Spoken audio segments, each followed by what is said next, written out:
ಗತಿಯನ್ನು ಮನವೇ ಗುರುವೇ ಗತಿಯನ್ನು ಮನವೇ ತತ್ವ ಗುರುವಿನ ಪದಕ್ಕಿಂತ ಪೆರತೊಂದು ಘನವೇ ಪೆರತೊಂದು ಘನವೇ ಗುರುವೇ ಗತಿಯನ್ನು ಮನವೇ ತತ್ವ ಗುರುವಿನ ಪದಕ್ಕಿಂತ ಪೆರತೊಂದು ಘನವೇ ಪೆರತೊಂದು ಘನವೇ ಗುರುವೇ ಗತಿ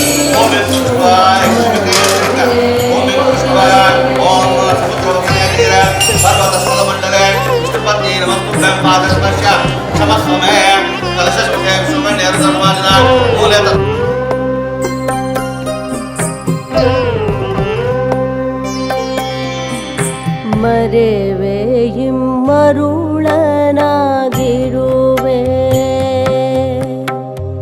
ಮರೆವೆ ಇಮ್ಮರುಳನಾಗಿರುವೆ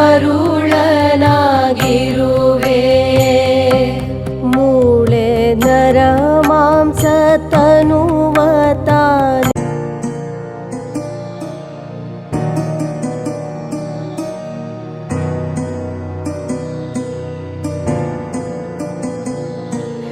ಇನ್ನಷ್ಟು ಬೇಕೆನ್ನ ಹೃದಯಕ್ಕೆ ರಾಮ ನಿನ್ನಷ್ಟು ನೆಮ್ಮದಿಯುವುದು ರಾಮ ಇನ್ನಷ್ಟು ಬೇಕೆನ್ನ ಹೃದಯಕ್ಕೆ ರಾಮ ನಿನ್ನಷ್ಟು ನೆಮ್ಮದಿಯು ಎಲ್ಲಿಹುದು ರಾಮ ರಾಮ ರಾಮ ರಾಮ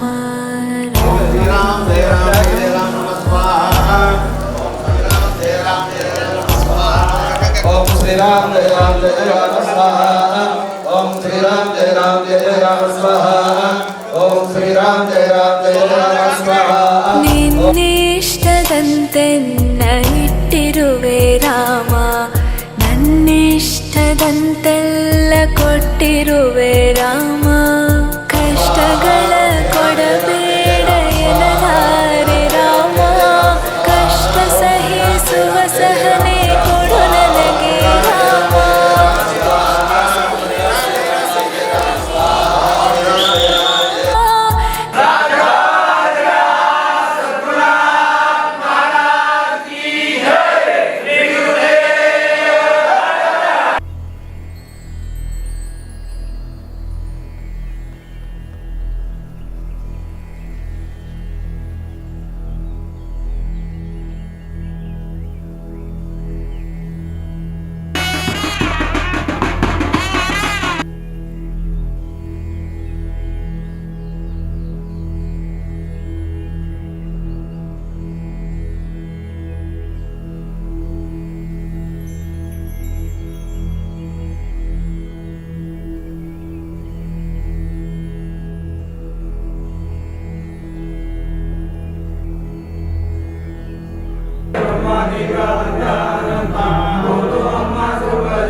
जय राम जय जय राम श्री राम जय राम जय जय राम श्री राम जय राम जय जय राम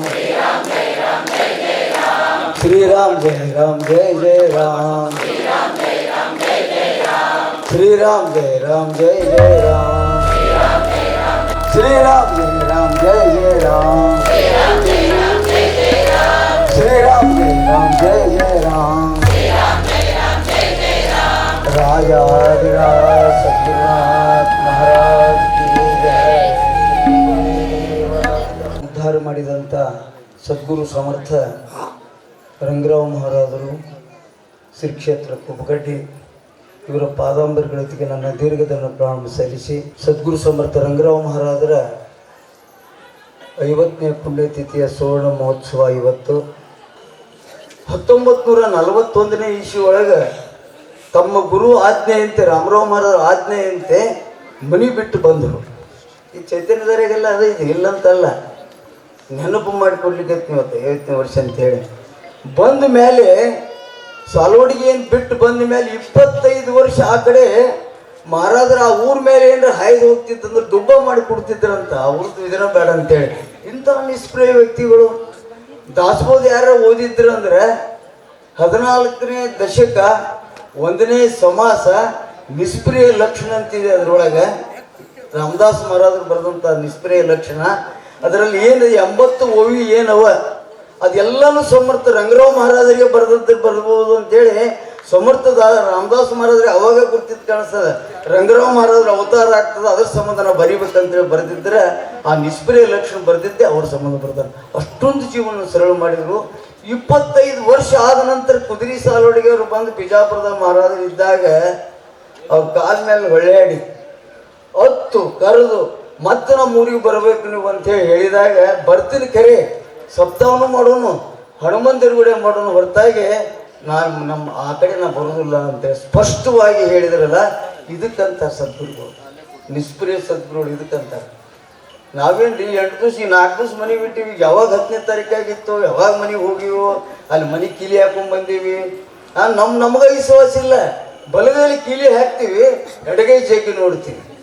ಕೀಲಿ ಮನೆ ಕೀಲಿ ನಮ್ಗೆ ನಂಬಿಕೆನೇ ಇಲ್ಲ. ನಮ್ಮ ಮೇಲೆ ನಮ್ಗೆ ನಂಬಿಕಿಲ್ಲ. ಸಮರ್ಥನ ಮೇಲೆ ನಂಬಿಕೆ ಬರ್ಬೇಕಾದ್ರೆ ಹೆಂಗೆ ನಮಗೆ ಬರ್ಬೇಕಾದ್ರೆ ಹೆಂಗೆ? ಇಂಥ ಮನುಷ್ಯರು ನಾವು ಇಂಥವ್ರನ್ನ ತಿದ್ದಿ ಇವತ್ತಿನ ದಿವಸ ಅಧ್ಯಾತ್ಮದೊಳಗೆ ನಮ್ಮನ್ನ ಹಾಕಿದ್ರಲ್ಲ ಮಹಾರಾಜರು, ಅವ್ರಂಥವ್ರು ಇರ್ಬೋದು. ಬ್ರಹ್ಮಜ್ಞಾನಿಗಳಿಗೆ ಮಾತ್ರ ಸಾಧ್ಯದ ಹೊರತಾಗಿದ್ದು ಮತ್ತೊಬ್ಬರಿಗೆ ಯಾರಿಗೂ ಸಾಧ್ಯ ಇಲ್ಲ. ಯಾಕಂದ್ರೆ ನಮ್ಮ ಮಂಡಳಿ ಹೆಂಗದ ಅಂದ್ರೆ ಎಲ್ಲ ಕಲ್ತವ್ರಲ್ಲ, ಓದಿದವರಲ್ಲ, ಶ್ರೀಮಂತರಲ್ಲ. ನಮ್ಮ ಮಹಾರಾಜರ ಮಂಡಳಿ ಅಂತಂದ್ರೆ ಎಲ್ಲ ಬಡ ಮಂಡಳಿ, ಏನೂ ಇದ್ದಿದ್ದಿಲ್ಲ ಹೊರ ಹತ್ರ. ಅಂಥವ್ರಲ್ಲಿ ಹೋಗಿ ತಾವೇ ಆ ಊರುಗಳಿಗೆ ನಡ್ಕೋತ ಹೋಗಿ ಅವ್ರಿಗೆಲ್ಲ ತಿಳಿಸಿ ನಾವು ಏನು ಕೊಟ್ಟಂಥ ಅಡಿಗೆನೇ ಮಹಾರಾಜರಿಗೆ ಎಷ್ಟು ಸೂಕ್ಷ್ಮತೆ ಅಂದ್ರೆ ನಿಮ್ಮ ಮನೆಗೆ ಬಂದ್ರು ಅಂತಂದ್ರೆ ಅಕಸ್ಮಾತ್ ಹಳ್ಳಿಯಾಗ ಅವ್ರ ಮನೆಯೊಳಗೆ ಗುರ್ತಾಗ್ತಿತ್ತು ಅವ್ರಿಗೆ ಏನು ಅವ್ರ ಮನೇಲಿ ಏನೇನಿದೆ ಅಂತ ನೋಡ್ಕೊಂಡು. ಅಕಸ್ಮಾತ್ ರೊಟ್ಟಿ ಮಾಡೋರು ಸಹಿತ ಅವ್ರಿಗೆ ಭಕ್ರಿ ಮಾಡೋರು ಸಹಿತ ಅವ್ರಿಗೆ ಇದಿರಲಿಲ್ಲ ಅಂದರೆ ಯಾಕೋ ನಾನು ಹೊಟ್ಟೆ ಸರಿ ಇಲ್ಲಪ್ಪ ಒಂದು 4 ಚುರುಮುರಿ ಕೊಟ್ಬಿಡು ಸಾಕು ನನಗಂತಿದ್ರು ಮಹಾರಾಜ.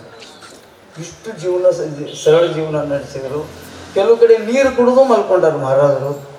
ಹಿಂಗೆ 40 ಬಿಟ್ಟ ಮೇಲೆ 25 ವರ್ಷ ಕುದಿ ಸಾಲೋಡಿಗೆ ಅವರ ಒಂದು ಭಾಳ ಅಳಿಲನ್ನು ಕೇಳಿ ಬರ್ತನಂತ ಹೇಳಿ ಬಂದು ಮೊದಲೇ ಸಪ್ತಾಹ ಬೀರಪ್ಪನ ಗುಡಿ ಒಳಗೆ ಮಾಡಿದರು. ಸಾಲೋಡಿಗೆ ಒಳಗೆ ಮೊದಲೇ ಸಪ್ತಾಹನೇ ಮಾಡಿದಾಗ ನಮ್ಮ ರಾಮಣ್ಣ ಮುತ್ಯ ಇದ್ದ ಅವ್ರ ಜೊತೆಗೆ. ರಾಮಣ್ಣ ಮುತ್ಯ ಅನ್ನಂತ ಆ ಸಪ್ತಾಹಕ್ಕೆ ನಮ್ಮ ಮಹಾರಾಜರ ಮನೆಯವರು ಬಂದಿದ್ದಾರೆ ಅಲ್ಲಿ. ಆ ಸಪ್ತಾಹಕ್ಕೆ ಅವರು ಕುದುರೆ ಸಾಲೋಡಿಗೆ ಇದ್ದರು. ಅವರು ಬಂದರು. ಬಂದ್ಕೊಂಡು ನಮ್ಮ ರಾಮಣ್ಣ ಮುತ್ಯ ಹೋಗಿ ಕೇಳಿದ, ಯಪ್ಪ ಅವ್ವಾರು ಬಂದಾರೆ ಅಂತ. ನಮ್ಮ ಮಹಾರಾಜರ ಮುಂದೆ ಹೋಗಿ ಹೇಳಿದರು. ನಮ್ಮ ಮಹಾರಾಜರು ಏನು ಬೇಕಂತೀರಿ ನೀವು? ಏ ರಾಮ ಉಗುಳಿದ್ದು ಯಾರು ತಿಂದಿದ್ದು ನೋಡಿ ಏನಂದ್ರೆ ಒಂದೇ ಶಬ್ದದಾಗ ಮುಗಿಸ್ಬಿಟ್ಟು ಅವ್ನು ಗಪ್ಪ ಕೂತ್ಬಿಟ್ಟ. ಇಷ್ಟು ಸೂಕ್ಷ್ಮವಾದ ಜೀವನನ ನಡೆಸಿ, ಸರಳ ಜೀವನನ ನಡೆಸಿ, ಎಂದೂ ಒಂದು ದೋತ್ರ ಸಹಿತ ಯಾರ ಹತ್ರ ಕೊಡಿಸಲಿಲ್ಲ. ಇದ್ದು ದೋತ್ರಗಳಿಗೆ ಗಂಟು ಹಾಕ್ಕೊಂಡು ಆ ತೂತು ಬಿದ್ದರು ಸಹಿತ ಗಂಟು ಹಾಕ್ಕೊಂಡು ಅದನ್ನೇ ಜೀವನ ಸಾಗಿಸಿದ್ರ ಹೊರತಾಗಿ ನನಗಿಷ್ಟು ಬೇಕು ಅಂತ ಹೇಳಿದ್ರು. ಇಷ್ಟೇ ಯಾಕೆ ಇಷ್ಟು ಈಗಿಂತ ಮುಂದೆ ಹೋಗಿ ದುಡ್ಡನ್ನ ಮುಟ್ಲಿಲ್ರಿ ಮಹಾರಾಜರು. ಒಮ್ಮೆ ತಮ್ಮ ಜೀವನದಾಗ ದುಡ್ಡನ್ನು ಮುಟ್ಲಿಲ್ಲ. ಈಗ ದುಡ್ಡಿನ ಮೇಲೆ ಜಗತ್ತೀಗ, ಅದ್ರ ಮೇಲೆ ಜಗ ನಡೆಯುವ ಹೊತ್ತಿನಾಗ ಒಂದು ಸಲನೂ ಮಹಾರಾಜರು ಮುಟ್ಲಿಲ್ಲಲ್ಲ. ಎಂಥ ನಿಷ್ಪ್ರಿಯ ಇರಬೇಕು ಮಹಾರಾಜರು, ಎಂಥ ತ್ಯಾಗ ಮೂರ್ತಿಗಳು ಇರಬೇಕು. ಅದಕ್ಕೆ ನಮ್ಗೆ ಚೈತನ್ಯ ಏನಾಗಿದೆ ಅಂದರೆ ಅವ್ರ ಧಾರೆ ಇನ್ನೂ ನಮ್ಗೆ ಅದಕ್ಕೆ ಚೈತನ್ಯ ಧಾರೆ ಅಂತ ಹೆಸರಿಟ್ಟಿವಿ. ನಮ್ಮ ಮುಂದಿನ ಪೀಳಿಗೆಗೆಲ್ಲ ಆ ಚೈತನ್ಯ ನಮ್ಗೆ ಹಂಗೆ ಸಿಗಲಿ, ಮುಂದಿನ ಮಂಡಳಿಗೆಲ್ಲ ಮಹಾರಾಜರ ವಿಚಾರಗಳೆಲ್ಲ ತಿಳಿಯಲಿ ಅಂಥೇಳಿ ನಾವು ಮಾಡಿದ್ದೀವಿ. ನಮ್ಮೆಲ್ಲರ ಭಾಗ್ಯ, ನಮ್ಮ ಜೀವನದಾಗ ನಮ್ಗೆ 50ನೇ ವರ್ಷದ ಒಂದು ಸುವರ್ಣ ಮಹೋತ್ಸವ ನಮ್ಗೆಲ್ಲರಿಗೂ ಸಿಗ್ತಿಲ್ಲ. ಇದು ಒಂದು ದೊಡ್ಡ ಭಾಗ್ಯ. ಯಾಕಂದ್ರೆ ಇನ್ನೇನು ಮುಂದೆ ನಾವು ಹೆಂಗೆ ಯಾರ್ಯಾರ ಜೀವನ ಏನಾಗ್ತದೆ ಗೊತ್ತಿಲ್ಲ.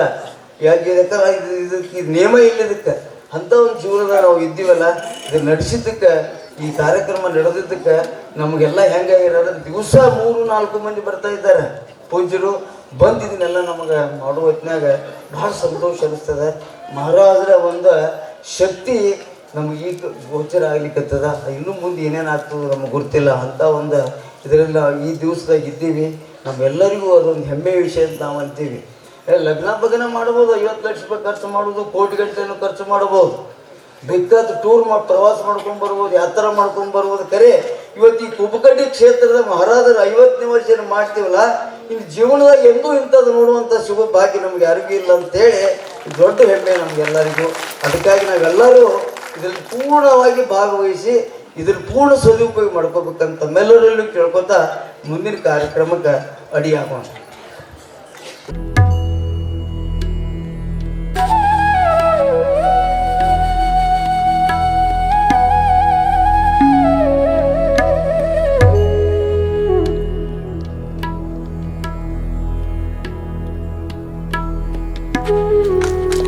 ನಮ್ಮ ರಾಮರಾವ್ ಮಹಾರಾಜರು, ನಮ್ಮ ಮಹಾರಾಜರ ಗುರುಗಳು DC ಪೋಸ್ಟ್ ಹುದ್ದೆ ಸಮಾನವಾದ ಹುದ್ದೆದೊಳಗಿದ್ರು. ಭಾವುಸಾಹೇಬ್ ಮಹಾರಾಜ್ 1914ನೇ ಇಸ್ವಿಯಾಗ ತಾವು ದೇಹ ಬಿಟ್ಟ ಮೇಲೆ 1915ನೇ ಇಸ್ವಿ ಒಳಗೆ ಭಾಳ ಮಂಕಾಗ್ಯದ ಅಂತೇಳಿ ಭಾವುಸಾಹೇಬ್ ಮಹಾರಾಜ್ ರಾಮರಾವ್ ಮಹಾರಾಜರ ಸ್ವಪ್ನದಾಗ ಬಂದು ಹೇಳಿದ್ದಕ್ಕೆ ತಕ್ಷಣ ರಾಜೀನಾಮೆ ಕೊಟ್ಟಂತ ಯಾವ ಸದ್ಗುರುಗಳು ಇದ್ರೆ ಸದ್ಗುರು ಸಮರ್ಥ ರಾಜಾ ರಾಮಚಂದ್ರ ಮಹಾರಾಜ್. ಇಂಥವ್ರ ಶಿಷ್ಯರು ನಮ್ಮ ಮಹಾರಾಜರು ಯಾಕಿರ್ಲಿಕ್ಕಿಲ್ಲ? ಅಂಥವ್ರ ಕಡೆ ಪಳಗಿದವರು ನಮ್ಮ ಮಹಾರಾಜರು. ಅಂಥವ್ರ ಬಗ್ಗೆ ನಾವು ಹೇಳೋದು ಬಹಳ, ಏನೇ ಹೇಳಿದ್ರು ಕಡಿಮೆ ಅನಿಸ್ತದೆ ನನಗೆ ಅನಿಸ್ತದೆ. ಅದಕ್ಕೆ ದೇಸಾರ ಬಗ್ಗೆನೂ ಹೇಳಲಿಕ್ಕೆ ನನಗೆ ಶಬ್ದಗಳಿಲ್ಲ. ಬಹಳಷ್ಟು ಇದರಲ್ಲಿ ಭಕ್ತಿ ಇದರಲ್ಲಿ ತೊಡ್ಕೊಂಡಾರೆ. ತಕ್ಕಳಿಗೆ ಅವ್ರು ಸಹಿತ ಭಕ್ತಿನೂ ಮಾಡ್ತಾರೆ, ಇಟ್ಲ ಆರೋಗ್ಯದ ಬಗ್ಗೆನೂ ಎಚ್ಚರ ಕೊಡ್ತಾರೆ ನಮಗೆಲ್ಲ ಅಂಥವ್ರು. ಸುರೇಶ್ ಮಹಾರಾಜರು ಸಹಿತ ಮಹಾರಾಷ್ಟ್ರದೊಳಗೆ ಯಾವ ಊರದು ಸುರೇಶ್ ಕುರ್ದುವಾಡಿ ಒಳಗೆ ಇದ್ದು ಒಂದು ಮಠ ಸ್ಥಾಪನೆ ಮಾಡಿಕೊಂಡು ಅಲ್ಲೂ ಸಹಿತ ಭಕ್ತಿಗೆಲ್ಲ ಭಕ್ತಿ ಪ್ರಸಾರ ಮಾಡ್ಕೋತಾ ಇದ್ದಾರೆ. ಅವರು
ಶಕ್ತಿ ಯಾರು ಕೊಟ್ಟರಪ್ಪ ಎಲ್ಲರಿಗೂ ಅಂದ್ರೆ ನಮ್ಮ ಮಹಾರಾಜರು ನಮಗೆ ಕೊಟ್ರ ಅಂತೇಳಿ 203 ಸಲ ಪಾರಾಯಣ ನಾವು ಮಾಡೀವಿ.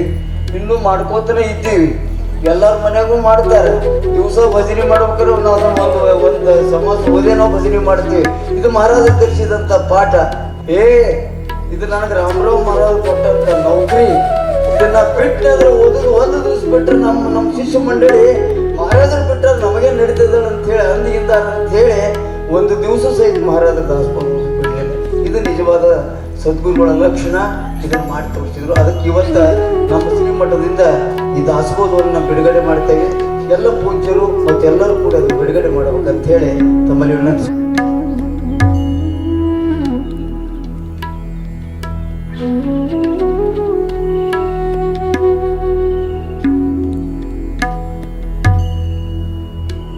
ಶಿಷ್ಯರು ಭೀಮಶಪ್ಪಣ್ಣ ಅಂಥೇಳಿ ಮಹಾರಾಜರು ಸೇವಾ ಮಾಡ್ಕೊತ ಇದ್ದಾವ.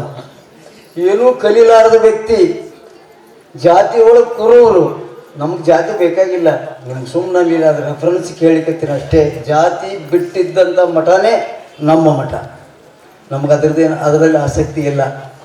ಅವ್ರ ಕುರುಬರು ಇದ್ದರೂ ಸಹಿತ ಮಹಾರಾಜರ ರಾಮನಟ್ಟಿಯಲ್ಲಿ ನೋಡಿ ಅವ್ರನ್ನ ಆಕರ್ಷಣೆಗೊಂಡು ಅವ್ರ ಕಡೆಯಿಂದ ಅನುಗ್ರಹ ಮಾಡಿಕೊಂಡು ತಾನು ಮನೆ ಬಿಟ್ಟು ಕುಬ್ಕಟ್ಟಿ ಮಠದೊಳಗೆ ಮಹಾರಾಜರು ಸೇವೆ ಮಾಡ್ತಾನೆ ಅಂತೇಳಿ ಬಂದಂಥವ್ರು ಯಾರಾದ್ರೂ ಇದ್ರೆ ಅವ್ ಭೀಮಶಪ್ಪಣ್ಣ ಒಬ್ಬನೇ ಅಂತ ವ್ಯಕ್ತಿ. ಬಂದು ಸುಮ್ಮಿರ್ಲಿಲ್ಲ. ಅಲ್ಲಿ ಬರ್ಬೇಕಾದ್ರೆ ಏನ್ ಮಾಡಿದ್ದಂದ್ರೆ ಅವನ ಕೆಲಸ ಏನಂದ್ರೆ ಕುರಿ ಕಾಯೋದು. ಆಶ್ಚರ್ಯ ಅನಿಸ್ತಿರ್ಬೇಕು ನಿಮ್ಗೆ, ಕುರಿ ಕಾಯೋರಿಗೆ ದಾಸ್ಬೋದು ಇದು ಮಠ ಮಹಾರಾಜರು ಏನು ಒಂದಕ್ಕೊಂದು ಸಂಬಂಧನೇ ಇಲ್ಲ ಅಂತೇಳಿ ಸಂಬಂಧದ. ರಾಮನಟ್ಟಿ ಇದ್ದದ್ದು ಊರೇನಿತ್ತು ಅಂದ್ರೆ ಅದು ಕುರುಬರಟ್ಟಿ. ಅದು ಮಹಾರಾಜರಲ್ಲಿ ಹೋಗಿ ಪಾದ ಹಾಕಿದ್ದಕ್ಕ, ಅಲ್ಲೇ ಉದ್ಭವ ಈಶ್ವರಲಿಂಗ ತೆಗೆದಿದ್ದಕ್ಕ, ಅಲ್ಲಿ ಹೋಗಿ ಧ್ಯಾನ ಮಾಡಿದ್ದಕ್ಕ ಆ ಕುರುಬರಟ್ಟಿ ಹೋಗಿ ರಾಮನಟ್ಟಿ ಆಯ್ತು. ಇದು ವಿಚಿತ್ರಲ್ಲ.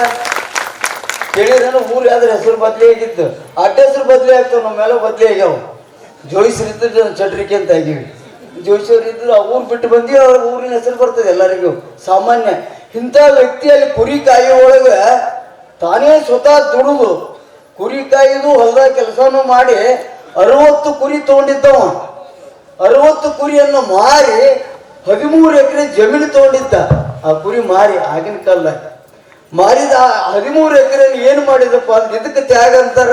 ಇದು ಸಮರ್ಥನ ಶಕ್ತಿ. ಏನು ಮಾಡಿದ 13 ಎಕರೆನು ಮಠಕ್ಕೆ ಹಚ್ಚಿಬಿಟ್ಟು ನೋಡ್ರಿ, ತಾಳಿಕೋಟಿ ಮಠಕ್ಕೆ. ನಮ್ಮ ಮಠಕ್ಕೇನ ಅದು, ನಾವು ತಾಳಿಕೋಟಿ ಕೊಟ್ಟಿವಿ ಅಷ್ಟೇ. ಆದ್ರೆ ನಮ್ಮ ಮಠಕ್ಕೆ ರಂಗರಾವ್ ಮಹಾರಾಜರ ಮಠಕ್ಕೆ ಹಚ್ಚಿದ್ದ ಅದು. ಇಂಥ ವ್ಯಕ್ತಿ ಒಬ್ಬ ಕಲೀಲಾರದ ಅಕ್ಷರನೇ ಏರಿಲ್ಲವ ಅಂಥವ್ ಇಲ್ಲಿ ಬಂದು ಮಹಾರಾಜರ ಸೇವಾ ಮಾಡಿ ಅವ್ರು ಏನಂತಾರ ಅದನ್ನ ಹೇಳಿ, ಮುಖ್ಯ ಅಂದ್ರೆ ಅವೇನು ತಿಳ್ಕೊಂಡು ಬಿಟ್ಟಂದ್ರೆ ಭಗವಂತ ಬೇರೆ ಅಲ್ಲ, ಸದ್ಗುರುಗಳು ಬೇರೆ ಅಲ್ಲ ಅಂತ ಹೇಳಿ ವಿಶ್ವಾಸ ನಿಷ್ಠಾ ಇಟ್ಟರ ಒಟ್ಟೆ ಅವ್ರದೇ ಸೇವೆ ಮಾಡ್ಕೊತ ಹೋದಾಗ ಭೀಮಶ ಈ ದಾಸಬೋಧ ಹೋದಪ್ಪ ಅಂತ ಅಂದ್ಕೊಳ್ಳಿ. ಹೆಂಗ್ರಿ ಮಹಾರಾಜರ ನಾವು ಮರಾಠಿ ದಾಸಬೋಧ ಅಲ್ಲಿ ಕಲೀಲಾರ್ದಾಗ ಮರಾಠಿ ನಮಗ ಬರಂಗಿಲ್ಲ, ಮರಾಠಿ ಕಲ್ತವ್ರಿಗೆ ಯಾರಿಗೂ ಬರಂಗಿಲ್ಲ. ಓದೋನು ಏನು ಅಂತ ಅಂದ್ಕೊಳ್ಳಿ ಬಟ್ ಇಟ್ಕೋತ ಓದಿದ್ರೆ ಮರಾಠಿ ಓದಿದ್ರಿ ಭೀಮಶಪ್ಪಣ್ಣ ಹೆಂಗಿರ್ಬೇಕಿದು, ಎಂತ ಕೃಪ ಮಾಡಿದ್ರು. ಇದನ್ನ ಭಾವಸಾಹೇಬ್ ಮಹಾರಾಜರು ಮಾಡ್ಯಾರ. ಅದನ್ನೇ ಮತ್ತೆ ನಮ್ಮ ಮಹಾರಾಜರು ಇದನ್ನ ಮಾಡಿ ತೋರಿಸಿದ್ರು ಕಲಿಯುಗದಾಗ. ಯಾರು ಮಾಡಿದ್ರೆ ರಂಗರಾವ್ ಮಹಾರಾಜರು ಮಾಡಿದ್ರು. ಅಂತ ವ್ಯಕ್ತಿ ಇಲ್ಲೇ ಸೇವಾ ಮಾಡಿ ನಮ್ಮ ಮಹಾರಾಜರು 1975ಕ್ಕೆ ದಯವಿಟ್ರು. ಆ ಭೀಮಶಪ್ಪಣ್ಣ 1979ಕ್ಕೆ ದಯವಿಟ್ಟ. ಅವನು ಮುಂದೆ 50 ವರ್ಷ ಬರ್ತದಿನ್ನ. ಅದಕ್ಕಿಂತ ಮುಂಚೆ ನಮ್ಮ ಮಹಾರಾಜರು ಸುವರ್ಣ ಮಹೋತ್ಸವದಾಗ ಅದು ಆಗಬೇಕು, ಚರಿತ್ರೆ ಬರಿಬೇಕಂತ ಹೇಳಿ ನಾನಾ ಸಾಹೇಬ್ರ ಬಗ್ಗೆ ಒಂದು ಬಿಟ್ಟು ಈಗ ಹೇಳಿಬಿಡ್ತೇನೆ. ನಾನಾ ಸಾಹೇಬರು ಮಹಾರಾಜರ ದೇಹ ಬಿಟ್ಟಾಗ ಬರೀ 35 ವರ್ಷ. ನಾನಾ ಸಾಹೇಬ್ರು ಎಲ್ಲ ಜವಾಬ್ದಾರಿ ನಾನಾ ಸಾಹೇಬ್ ಮೇಲೆ ಬಿತ್ತು. ಮಹಾರಾಜರ ದೇಹ 75ನೇ ಇಸ್ವಿಗೆ ದೇಹ ಬಿಟ್ಟ ಮೇಲೆ ನಾನಾ ಸಾಹೇಬ್ರು ಎಲ್ಲ ಪೂರ್ಣ. ಅವರಾದ್ರೂ ಸಹಿತ ಭೀಮಶಪ್ಪ ಬೇರೆ ಅಲ್ಲ, ನಾನಾ ಸಾಹೇಬರು ಬೇರೆ ಅಲ್ಲ. ಅಷ್ಟು ಸೇವೆಯನ್ನು ಮಾಡಿದ್ರೊಳಗೆ ಯಾರು ಇದ್ರೆ ತತ್ಪರವಾಗಿ ಸೇವೆ ಮಾಡಿದ್ರೆ ಅದು ನಾನಾ ಸಾಹೇಬರೇ. ಯಾಕೆ ಇದ್ದಾಗ ಮುಕ್ತಾಗಿ ಅಂತ ಅನ್ಸ್ಕೊಂಡವ್ರು ಯಾರು ಶಿಷ್ಯರಿದ್ರೆ ಮಹಾರಾಜರು ಹೇಳಿಬಿಟ್ರೆ ಸಾಲುಡಿಯಾಗ ನಾನಾ ಸೇವೆ ಮಾಡಿ ಮುಕ್ತಾಗ್ಯಾನಪ್ಪ ಅಂತ ಹೇಳಿ. ಸದ್ಗುರುಗಳ ಬಾಯಿಂದ ಬಂದು ಸುಳ್ಳಾಗ್ಲಿಕ್ಕೆ ಸಾಧ್ಯನೇ ಇಲ್ಲ. ಮುಕ್ತರು ಆಗಿದ್ದರೂ ಸಹಿತ ಮಠದ ಜವಾಬ್ದಾರಿ ಇದ್ರೆ ಏನು ತೊಂದರೆ ಆಗಬಾರ್ದು ಅಂತೇಳಿ 45ರಿಂದ 50 ವರ್ಷ ಮಠ ನಡೆಸಿ ಇವತ್ತು ಇದಕ್ಕೆ ಬರಬೇಕಾಗಿತ್ತಂದ್ರೆ ಅವರು ಒಬ್ಬರು ಕಾರಣ ಅಂತ ಹೇಳಿ ಭಾವಿಸ್ತೀನಿ. ಹಂಗೆ ಭೀಮಶಪ್ಪಣ್ಣ ಇದನ್ನೆಲ್ಲ ಚರಿತ್ರೆ ಬರಿಬೇಕಾದ್ರೆ ಬಹಳಷ್ಟು ಸಾದಾ ಮನುಷ್ಯ, ಏನೂ ತಿಳಿಲಾರದ ಮನುಷ್ಯ. ಗುರು ಖರೆ, ಗುರು ಕೊಟ್ಟ ವಾಕ್ಯ ಖರೆ ಅಂತ ನಂಬಿದಂಥ ಮನುಷ್ಯ ಮಾಡಿ ಇವತ್ತು ಚರಿತ್ರೆನೂ ಆಗಿದೆ. ಈಗಾಗಲೇ ಸುಮಾರು 30 ವರ್ಷದಿಂದ ಅವ್ನು ಸಪ್ತಾವನು ಮಾಡ್ತಾ ಇದ್ದೀವಿ ಇಲ್ಲಿ ಕುಬ್ಕಟ್ಟಿ ಒಳಗೆ. ಅವನು ದೇಹ ಬಿಟ್ಟಂತ ಎಲ್ಲಿ ಇದನ್ನ ಮಾಡಿದ ಸಮಾಧಿ ಅಲ್ಲಿ ಗುಡಿನೂ ಕಟ್ಸ್ಕೊಂಡಾನ. ಇದು ಎದ್ರ ಪ್ರಭಾವ ಅಂದ್ರೆ ಸಮರ್ಥರು ಸೇವಾ ಮಾಡಿದ ಪ್ರಭಾವದಿಂದ ಇಷ್ಟೆಲ್ಲ ದಾಸ್ಯ ಭಕ್ತಿ ಒಳಗೆ ಹೆಂಗೆ ಅಂಬೂರಾವ್ ಮಹಾರಾಜರಿದ್ದರು ಆ ರೀತಿಯ ಇವನು ಸಹಿತ ನಮ್ಮ ಮಹಾರಾಜರಿಗೆ ಅಂಬೂರು ಮಹಾರಾಜರು ಅಡ್ಡಿ ಇಲ್ಲ ಅಂತ ಒಂದು ಮಾಡಿದಂಥ ಚರಿತ್ರೆ ಇವತ್ತೆಲ್ಲ ಪೂಜ್ಯರು ಈ ಸಮಯದಾಗ ಈ ಸಂದರ್ಭದಲ್ಲಿ ಅದನ್ನು ಬಿಡುಗಡೆ ಮಾಡ್ಬೇಕಂತ ತಮ್ಮಲ್ಲಿ ಕೇಳ್ಕೊತೈತಿ. ತಾವೆಲ್ಲರೂ ಕೂಡ ಅದು ಬಿಡುಗಡೆ ಮಾಡಿ.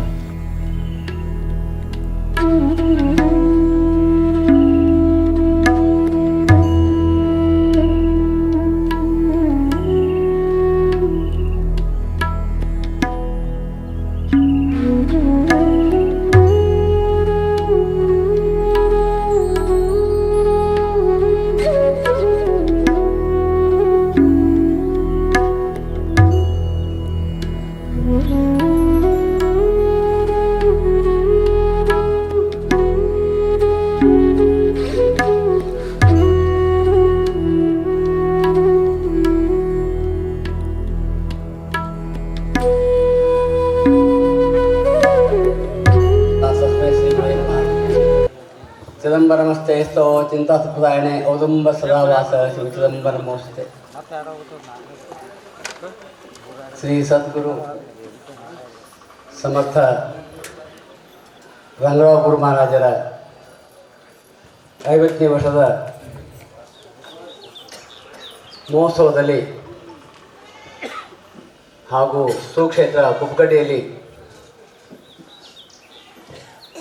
ಭಾಗವಹಿಸುವ ಸಹಿತ ನನ್ನ ಒಂದು ಪೂರ್ವಜನದ ಪುಣ್ಯ ಫಲ ಇದು.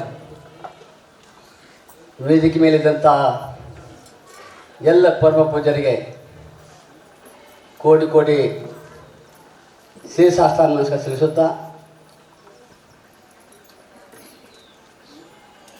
ರಂಗರಾವ್ ಮಹಾರಾಜರ ಒಂದು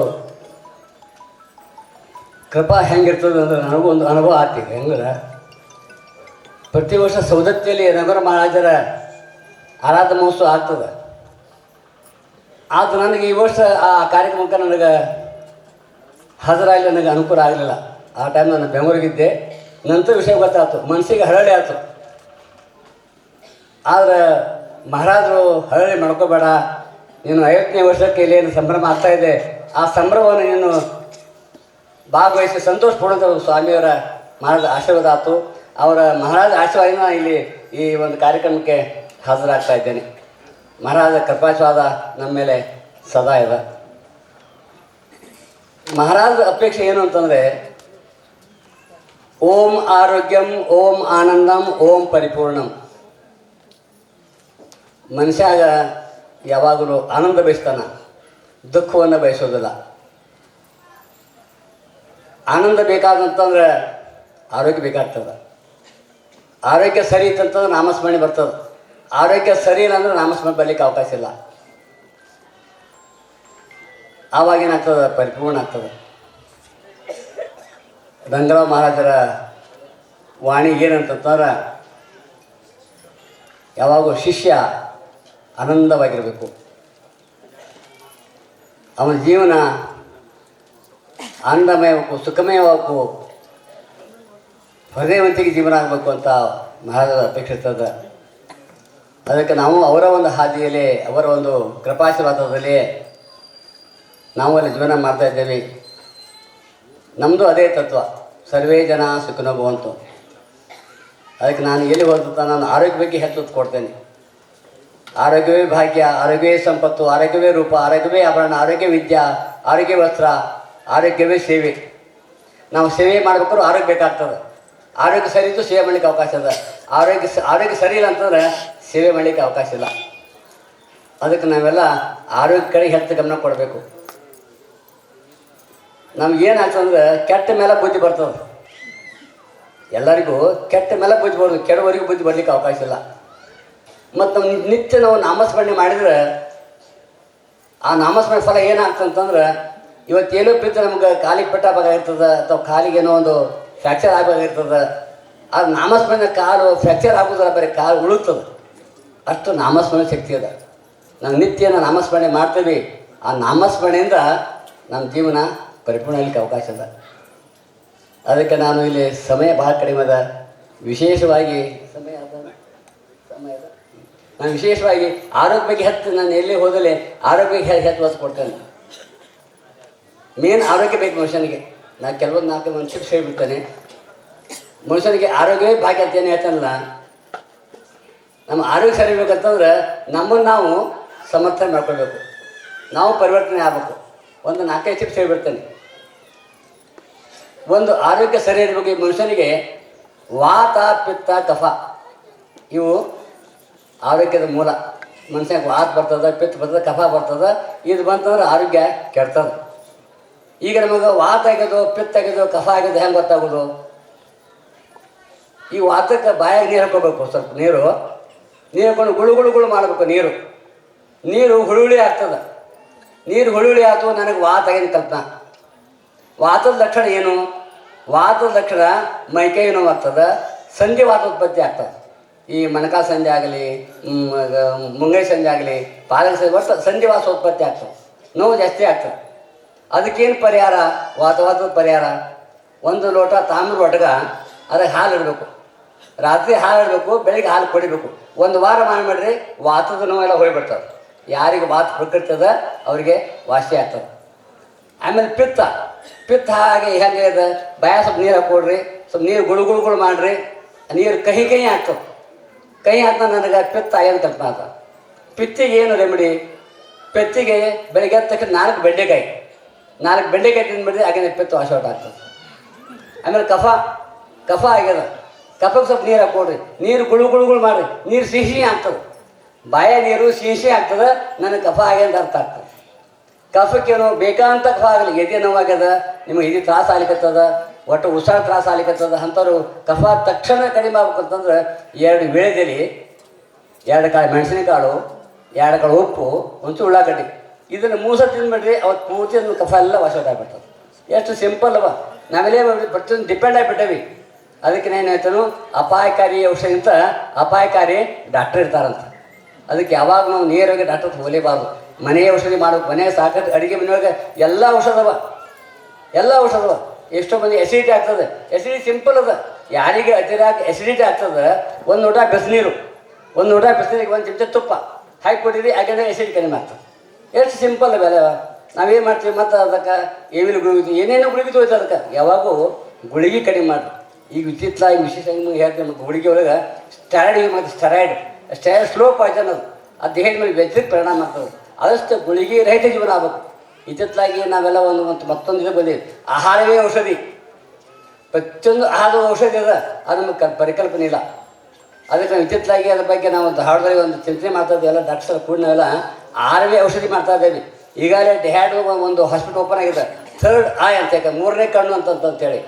ಅಲ್ಲಿ even 4 stage cancer within 10 days ಆರಾಮಲಿಕ್ಕೆ ಅವಕಾಶ ಅದ. 4 ಸ್ಟೇಜ್ ಕ್ಯಾನ್ಸರ್ ಅಂಥವ್ರು ಯಾರು ಕ್ಯಾನ್ಸರ್ ನಮಗೆ ನೇರವಾಗಿ ನಮಗೆ ಸಂಪರ್ಕ ಮಾಡಿದ್ರೆ ಅವರಿಗೆಲ್ಲ ಕಳಿಸ್ಕೊಡ್ತೇವೆ. ಅವ್ರಿಗೆ 10 ದಿವಸ ಆರಾಮ ಹಿಡಿಯೋಕ್ಕೆ ಅವಕಾಶ ಅದ. ಅಲ್ಲಿ ಏನು ಮಾಡ್ತಾರೆ ಅಂತಂದ್ರೆ, ಒಬ್ಬ ವ್ಯಕ್ತಿ ಊಟ 1 ತಾಸು ಊಟ ಮಾಡ್ತಾರೆ. ಅವ್ರು ಊಟದೊಳಗೆ ಶಕ್ತಿ ಅದ. ನಮಗೆ 5 ದಿವಸ ನಾವು ಊಟ ಮುಗಿಸ್ಬಿಡ್ತೇವೆ. ಅವ್ರೇನು ಮಾಡ್ತಾರೆ, ಅಲ್ಲಿ ಡ್ಯಾಡ್ರೊಳಗೆ ಅಲ್ಲಿ 3ನೇ ಕೂಡ ಆಸ್ಪತ್ರೆ ಅದಲ್ಲ, ಒಬ್ಬ ಡಾಕ್ಟರ್ ಇದ್ದಾನೆ, ಅವ್ನು ಬರೀ 10 ದಿವಸ ಪೂರ್ತಿ ಒಂದು ಊಟ ಮಾಡಿಸ್ತಾರೆ. 1 ತಾಸು ಕೂತು ಊಟ ಮಾಡಿಸೋದು. ಊಟದೊಳಗೆ ನಿಮ್ಗೆ ಏನಾಗ್ತದೆ, ಔಷಧ ಉತ್ಪತ್ತಿ ಆಗ್ತದೆ ಹೇಳ್ತಾರೆ. ಅದಕ್ಕೆ ನಾವು ಇತ್ತಿತ್ತಲಾಗಿ ಏನು ಮಾಡಿದ್ವಿ ಅಂತಂದ್ರೆ, ಆಹಾರಷ್ಟು ಗುಳಿಗೆ ಬಿಡ್ರಿ, ಗುಳಿಗೆ ಬಗ್ಗೆ ಇದು ಮಾಡಬೇಡ್ರಿ. ಅದಕ್ಕೆ ನಾವು ಆಹಾರದ ಔಷಧಿ ಮಾಡ್ಕೊತ ನಮ್ಮ ಪರಿಕಲ್ಪನೆ ಇದೆ. ಯಾರಿಗೆ ಭಾಳ ಮಂದಿಗೆ ನಿದ್ದೆ ಬರೋದಿಲ್ಲ, ಭಾಳ ಮಂದಿ ಹೇಳ್ತಾರೆ ನಿದ್ದೆ ಬರೋದಿಲ್ಲ, ನಮ್ಗೆ ನಿದ್ದೆ ಕಾಂಪೌಂಡ್ ಗುಳಿಗೆ ತೋರ್ತಾರೆ. ಅದು ಸ್ಲೋ ಪಾಯ್ಸನ್ ನಿದ್ದೆ ಗುಳಿಗೆ ಹೇಳ್ಬೇಕಂತಂದ್ರೆ. ಯಾರಿಗೆ ನಿದ್ದೆ ಬರೋದು ಇವತ್ತು ಪ್ರಯತ್ನ ಮಾಡಿರಿ ಮನೆಯೊಳಗೆ. ಯಾರು ನಿದ್ದೆ ಬರೋದಿಲ್ಲ ಅವ್ರು ಪ್ರಯತ್ನ ಮಾಡಿರಿ. ಮಲಗು ಹೊತ್ತಿನಾಗ ಬಿಸಿನೀರೊಳಗೆ 2 ಪಾದ ಇಟ್ಕೊಡ್ರಿ, ಒಂದು 15 ನಿಮಿಷ. ನಿಮಗೆ ಹಿತ ಆಗೋ ಬಿಸಿನೀರು 15 ನಿಮಿಷ ಟೈಮ್ ಐತೆ, 10-15 ಇಟ್ಕೊಡ್ರಿ. ಆಮೇಲೆ 15 ನಿಮಿಷ ಆದಮೇಲೆ ಒಂದು ಅಂಗಾಲು ಓದಿಸ್ಕೊಡ್ರಿ. ಅಂಗಾಲು ಓದಿಸಿ ತೆಳ್ಳಗೆ ಕೊಬ್ಬರಿ ಹಚ್ಕೊಡ್ರಿ, ನೀವು ನಿದ್ದೆ ಸ್ಟಾರ್ಟ್ ಆಗಿಬಿಡ್ತದೆ, ಆರಾಮ್ ನಿದ್ದೆ ಆಗ್ತದೆ. ಆಮೇಲೆ ರಾತ್ರಿ ವಿಶೇಷ ಸಕ್ಕರೆ ಕಾಯಿಲೆ ಅವ್ರಿಗೆ ರಾತ್ರಿ ಜಾಸ್ತಿ 1ಕ್ಕೆ ಆಗ್ತದೆ. ರಾತ್ರಿ 2 ಸಲ 3 ಸಲ ಆಗಿ ಅವ್ರೇಗ್ತದೆ, ನಿದ್ರೆಗೆ ಡಿಸ್ಟರ್ಬ್ ಆಗ್ತದೆ. ಒಮ್ಮೆ ಹೆಚ್ಚು ಆಗ್ತದೆ, 10 ನಿದ್ದೆ ಹೆಚ್ಚಿಗೆ ಆಗೋದಿಲ್ಲ. ಯಾಮಸ ನಿದ್ದೆ ಡಿಸ್ಟರ್ಬ್ ಆಗ್ಬಿಡ್ತದೆ, ನಿದ್ದೆ ಆಗೋದಿಲ್ಲ. ಮಲಗು ಗೊತ್ತಾಗಿ ಕಿರುಬಳ ಅಕ್ಯುಪೇಷನ್ ಮಾಡಿಬಿಡಿ.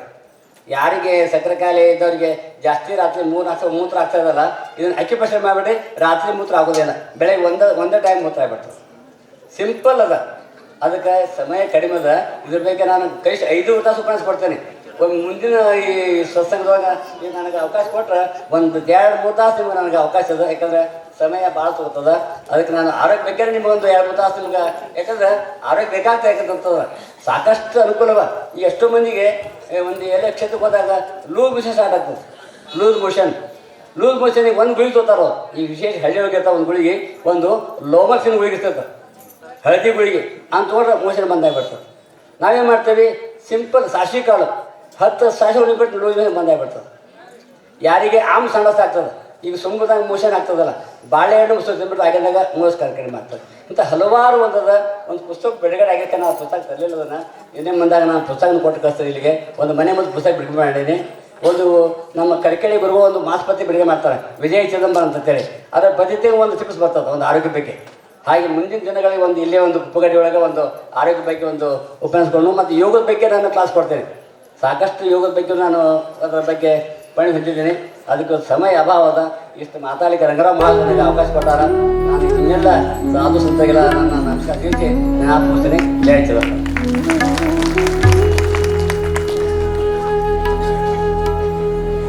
ಬಂದವ ಅವ್ರಿಗೂ ಬಂದವ. ಆ 40 ಲಕ್ಷ ರೂಪಾಯಿನೂ ಪೂರ ಗಡಿಸೂರದ ಚಿದಂಬರೇಶ್ವರ ಮಠಕ್ಕೆ ಕೊಟ್ಟುಬಿಟ್ಟಾರೆ. ಇದು ಸರಳ ಅನ್ರಿ ಇದು. ಸುಮ್ಮ ಉದಾಹರಣೆ. ನಮಗೆ ಜೀವನ ಕೊಟ್ಟರು ಮಹಾರಾಜರು, ಅವ್ರಿಗೆ ರೊಕ್ಕ ಕೊಟ್ಟಾರ, ಅವ್ರಿಗೆ ಗುಡಿಗೆ. ನಮ್ಮ ಮಹಾರಾಜರು ಜೀವನ ಕೊಟ್ಟಾರ.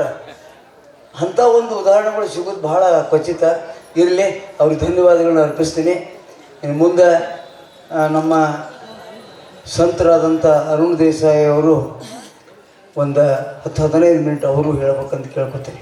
ಶಿವ ಶಿವ ಸಾಂಬ ಚಿದಂಬರ ಹರ ಹರ ಹರ ಹರ ಸಾಂಬ ಚಿದಂಬರ ಶಿವ ಸಾಂಬ ಚಿದಂಬರ ಹರ ಹರ ಹರ ಹರ ಸಾಂಬ ಚಿದಂಬರ ಶಿವ ಶಿವ ಶಿವ ಶಿವ ಸಾಂಬ ಚಿದಂಬರ ಹರ ಹರ ಹರ ಹರ ಸಾಂಬ ಚಿದಂಬರ ಶಿವ ಶಿವ ಶಿವ ಶಿವ ಸಾಂಬ ಚಿದಂಬರ ಹರ ಹರ ಹರ ಹರ ಸಾಂಬ ಚಿದಂಬರ ಔದುಂಬರ ನಿವಾಸಿ ಭಕ್ತಾಭಿಮಾನಿ ರಾಜಾಧಿರಾಜ ಸದ್ಗುರು ಸಾರ್ವಭೌಮ ಶ್ರೀ ಶಿವ ಚಿದಂಬರೇಶ್ವರ ಗುರು महाराज की सद्गुरु श्री राजाराम महाराज की सद्गुरुनाथ महाराज की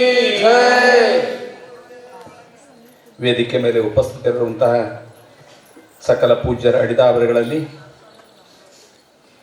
ಹಾಗೂ ನೆರೆದಿರುವಂತಹ ಚಿದಂಬರ ಸ್ವರೂಪಿ ಸಕಲ ಸದ್ಭಕ್ತರ ಚರಣಾರವಿಂದಗಳಲ್ಲಿ ಸದ್ಗುರುವಿನ ಶ್ರೀಚರಣಗಳ ಸ್ಮರಣಪೂರ್ವಕ ದೀರ್ಘದಂಡ ಪ್ರಣಾಮಗಳನ್ನು ಅರ್ಪಣೆ ಮಾಡ್ತಾ, ಆತ್ಮೀಯ ಗುರುಬಂಧುಗಳೇ, ಎಲ್ಲರಿಗೂ ನಿಮಗೆ ಅನ್ನೋದಕ್ಕೆ ಎಷ್ಟು ಧನ್ಯವಾದ ಹೇಳಿದ್ರು ಕಡಿಮೆನ. ಯಾಕಂದ್ರೆ ಒಬ್ಬ ಸತ್ಪುರುಷರ ಸುವರ್ಣ ಮಹೋತ್ಸವದ, ಅವರ ನಿರ್ಯಾಣದ ಸುವರ್ಣ ಮಹೋತ್ಸವದ ಸಂದರ್ಭದೊಳಗೆ ಅಂತ ಒಂದು ಸತ್ಪುರುಷರ ಕೃಪಾ ಪಾತ್ರರಾಗೋದಕ್ಕೆ ಬೇಕಾಗುವಂತಹ ಉಪಸ್ಥಿತಿಯನ್ನ, ಸಾನ್ನಿಧ್ಯವನ್ನ ಹೊಂದಲಿಕ್ಕೆ ನನ್ನ ಕೆಲ ಅವಕಾಶ ಮಾಡಿಕೊಟ್ಟಿರಲ್ಲ. ತಮಗೆಲ್ಲರಿಗೂ ಅನಂತ ಅನಂತ ದೀರ್ಘದಂಡ ಪ್ರಣಾಮ. ಬಹಳ ಕಠಿಣ ಅದ ರೀ. ಈಗ ನಾವು ಆ ಸತ್ಪುರುಷರ 50ನೇ ವರ್ಷದ ನಿರ್ಯಾಣ ಮಹೋತ್ಸವವನ್ನು ಆಚರಣೆ ಮಾಡಿ ಏನ ಆನಂದ ಪಡ್ಲಿಕ್ಕೆ ಹತ್ತೀವಲ್ಲ, ಇದು ಅವ್ರ ಮೇಲೇನೋ ನಾವು ಮಾಡುವ ಉಪಕಾರ ಅಂತಲ್ಲ. ಆದ್ರೆ ಒಂದಂತೂ ಖರೆ, ಆ ಸತ್ಪುರುಷರ ತತ್ವವನ್ನ, ಅವರ ಬದುಕಿನ ತತ್ವವನ್ನ, ಅವರ ಜೀವನದೊಳಗೆ ಅಳವಡಿಸಿಕೊಂಡಿರುವಂತಹ ತತ್ವಗಳನ್ನ ಮುಂದಿನ ಪೀಳಿಗೆಗೆ ಟ್ರಾನ್ಸ್ಫರ್ ಮಾಡಲಿಕ್ಕೆ 100% ಇಂಥ ಕಾರ್ಯಕ್ರಮಗಳು ಬಹಳ ಸಹಕಾರಿ ಆಗ್ತವೆ. ನಮಗೆ ಬಹಳ ಸಲ ಲೌಕಿಕದ ವಿಷಯಕ್ಕೆ ಸಂಬಂಧಪಟ್ಟಂತೆ ನಮ್ಮ ಜೀವನದ ಘಟನಾವಳಿಗಳನ್ನ ನಾವು ಮರೆಯಂಗಿಲ್ರಿ. ನನ್ನ ಮದುವೆ ಟೈಮ್ಗೆ ಏನದಂತ, ಈಗ 35 ವರ್ಷ ಆತ್ರಿ. ಮದುವೆ ಟೈಮ್ಗೆ ಏನದಂತ ಕೇಳಿದ್ರೆ, ಚಾಟ್ ಟೈಮ್ ಶೀಟ್ ಕೊಟ್ಟಿಲ್ಲ ನನಗೆ ಅನ್ನೋದನ್ನ ಇವತ್ತು ನೆನಪಿಟ್ಕೊಂಡಿಲ್ಲ ನಾನು. ಆದ್ರೆ ಸತ್ಪುರುಷರು ನನಗೇನದಂತ ಕೇಳಿದ್ರೆ ಏನು ಕೊಟ್ಟು ಹೋಗ್ಯಾರಲ್ಲ, ನನ್ನ ಬದುಕು ಸುಂದರ ಆಗದಕ್ಕ, ಅಪರೂಪಕ್ಕೆ ಸಿಕ್ಕಿರೋ ಈ ಮನುಷ್ಯ ಜನ್ಮವನ್ನು ಸಾರ್ಥಕ ಮಾಡ್ಕೊಳ್ಳದಕ್ಕೆ ಸತ್ಪುರುಷರು ಕೊಟ್ಟು ಹೋಗಿರೋ ತತ್ವಗಳೇನವಲ್ಲ, ಇವು ನನಗೇನದಂತ ಇನ್ನೊಂದು ತಾಸಿಗೆ, ಇನ್ನೊಂದು 60 ತಾಸಿಗೆ ನೆನಪಿರಂಗಿಲ್ಲ. ನಿಮ್ಗೆ ಭಾಳ ಮಜಾ ಅನಿಸ್ತದೆ. ಇದು ಇಂಥವ್ರು ನಾನು ಭಾಳ ಖುಷಿ ಪಡ್ತೀನಿ. ಯಾಕಂದ್ರೆ ಇವು ಅವಶ್ಯಕತೆ. ನಿಮಗೆ ಜ್ಞಾನೇಶ್ವರ ಮಹಾರಾಜರು ಇವತ್ತಿನ ದಿವಸ ಜ್ಞಾನೇಶ್ವರಿ ಪಾರಾಯಣ ನಡೀತದ ಅಂತಂದ್ರೆ ಸಾವಿರ ಮಂದಿ ಅನ್ನೋದಂತ ಕೇರ್ ಪಾರಾಯಣಕ್ಕೆ ಕೂತ್ಕೊಳ್ತೀವಿ. ಒಂದು ಭಾರಿ ಮನುಷ್ಯಗೆ ಖೇದ ಅನಿಸುವಂತ ಒಂದು ಘಟನೆ ಅನ್ನೋದಕ್ಕೆ ಇಲ್ಲಿ ನೆನಪು ಮಾಡ್ಕೊತೇನೆ. ಅವ್ರಿಗೆ ಜ್ಞಾನೇಶ್ವರ ಜೀವಂತ ಸಮಾಧಿ ಮುಂದೇನದಂತ ಕೇಳಿದ್ರೆ ಅವ್ರದೇ ಪ್ರತಿ ಅವತಾರ, ಏಕನಾಥ್ ಮಹಾರಾಜರ ಅವತಾರ ತಗೊಂಡ್ಬಂದ್ರು. ಸುಮಾರು ಏನಂತ ಕೇಳಿದ್ರೆ 150-200 ವರ್ಷದ ಕಥೆ ಇದೆ ಅಷ್ಟೇ. ಭಾಳ 150-200 ವರ್ಷದ ನಂತರದ ಕಥೆ ಇದು, ಜ್ಞಾನೇಶ್ವರ ಮಹಾರಾಜರ ಅವತಾರದ ನಂತರ. ಏಕನಾಥ್ ಮಹಾರಾಜರಿಗೆ ಜ್ಞಾನೇಶ್ವರ ಮಹಾರಾಜರು ಕನಸದೊಳಗೆ ಬಂದು ಹೇಳಿದ್ರು, ನೀವು ಎಲ್ಲರೂ ಏನಂತ ಜ್ಞಾನೇಶ್ವರ ಮಹಾರಾಜರ ಸಮಾಧಿ ನೋಡಿರ್ಬೇಕನೋ, ಅಲ್ಲೇ ದೊಡ್ಡ ದೊಡ್ಡ ಅರಳಿ ವೃಕ್ಷ ಅದ. ಆ ಅರಳಿ ಅವರು ಜ್ಞಾನೇಶ್ವರ ಮಹಾರಾಜರು ಏಕನಾಥ್ ಮಹಾರಾಜರಿಗೆ ದೃಷ್ಟಾಂತ ಕೊಟ್ಟು ಹೇಳಿದ್ರು ಕನಸ್ತ ಬಂದು, ಆ ಅರಳಿ ಮರ ಏನದಲ್ಲ ಅದರದ್ದು ಬೇರುಗಳು ನನ್ನ ಕೊರಳಿಗೆ ಸುತ್ತಕೊಳ್ಳಿಕ್ಕೆ ಹತ್ತಾವಪ್ಪ, ಅವನು ನೀನು ಸ್ವಲ್ಪ ಏನಂತ ಕೇಳಿದ್ರೆ ಬಿಡಿಸು ವ್ಯವಸ್ಥೆ ಮಾಡು ಅಂತ ದೃಷ್ಟಾಂತ ಕೊಟ್ಟರು. ಬರೀ 200 ವರ್ಷದ ನಂತರದ ಕಥೆ ಜ್ಞಾನೇಶ್ವರ ಮಹಾರಾಜರ ಅವತಾರದ. 200 ವರ್ಷ, 150 ವರ್ಷ. ಏಕನಾಥ್ ಮಹಾರಾಜರು ಆಳಂದಿಗೆ ಬಂದು ಯಾರನ್ನ ಕೇಳಿದ್ರು ಸತ್ಯಕ್ಕ ಜ್ಞಾನೇಶ್ವರ ಮಹಾರಾಜರ ಸಮಾಧಿ ಹೊಂದಿರುವಂತ ಜಾಗ ಗೊತ್ತಿಲ್ಲ ಯಾರಿಗೂ.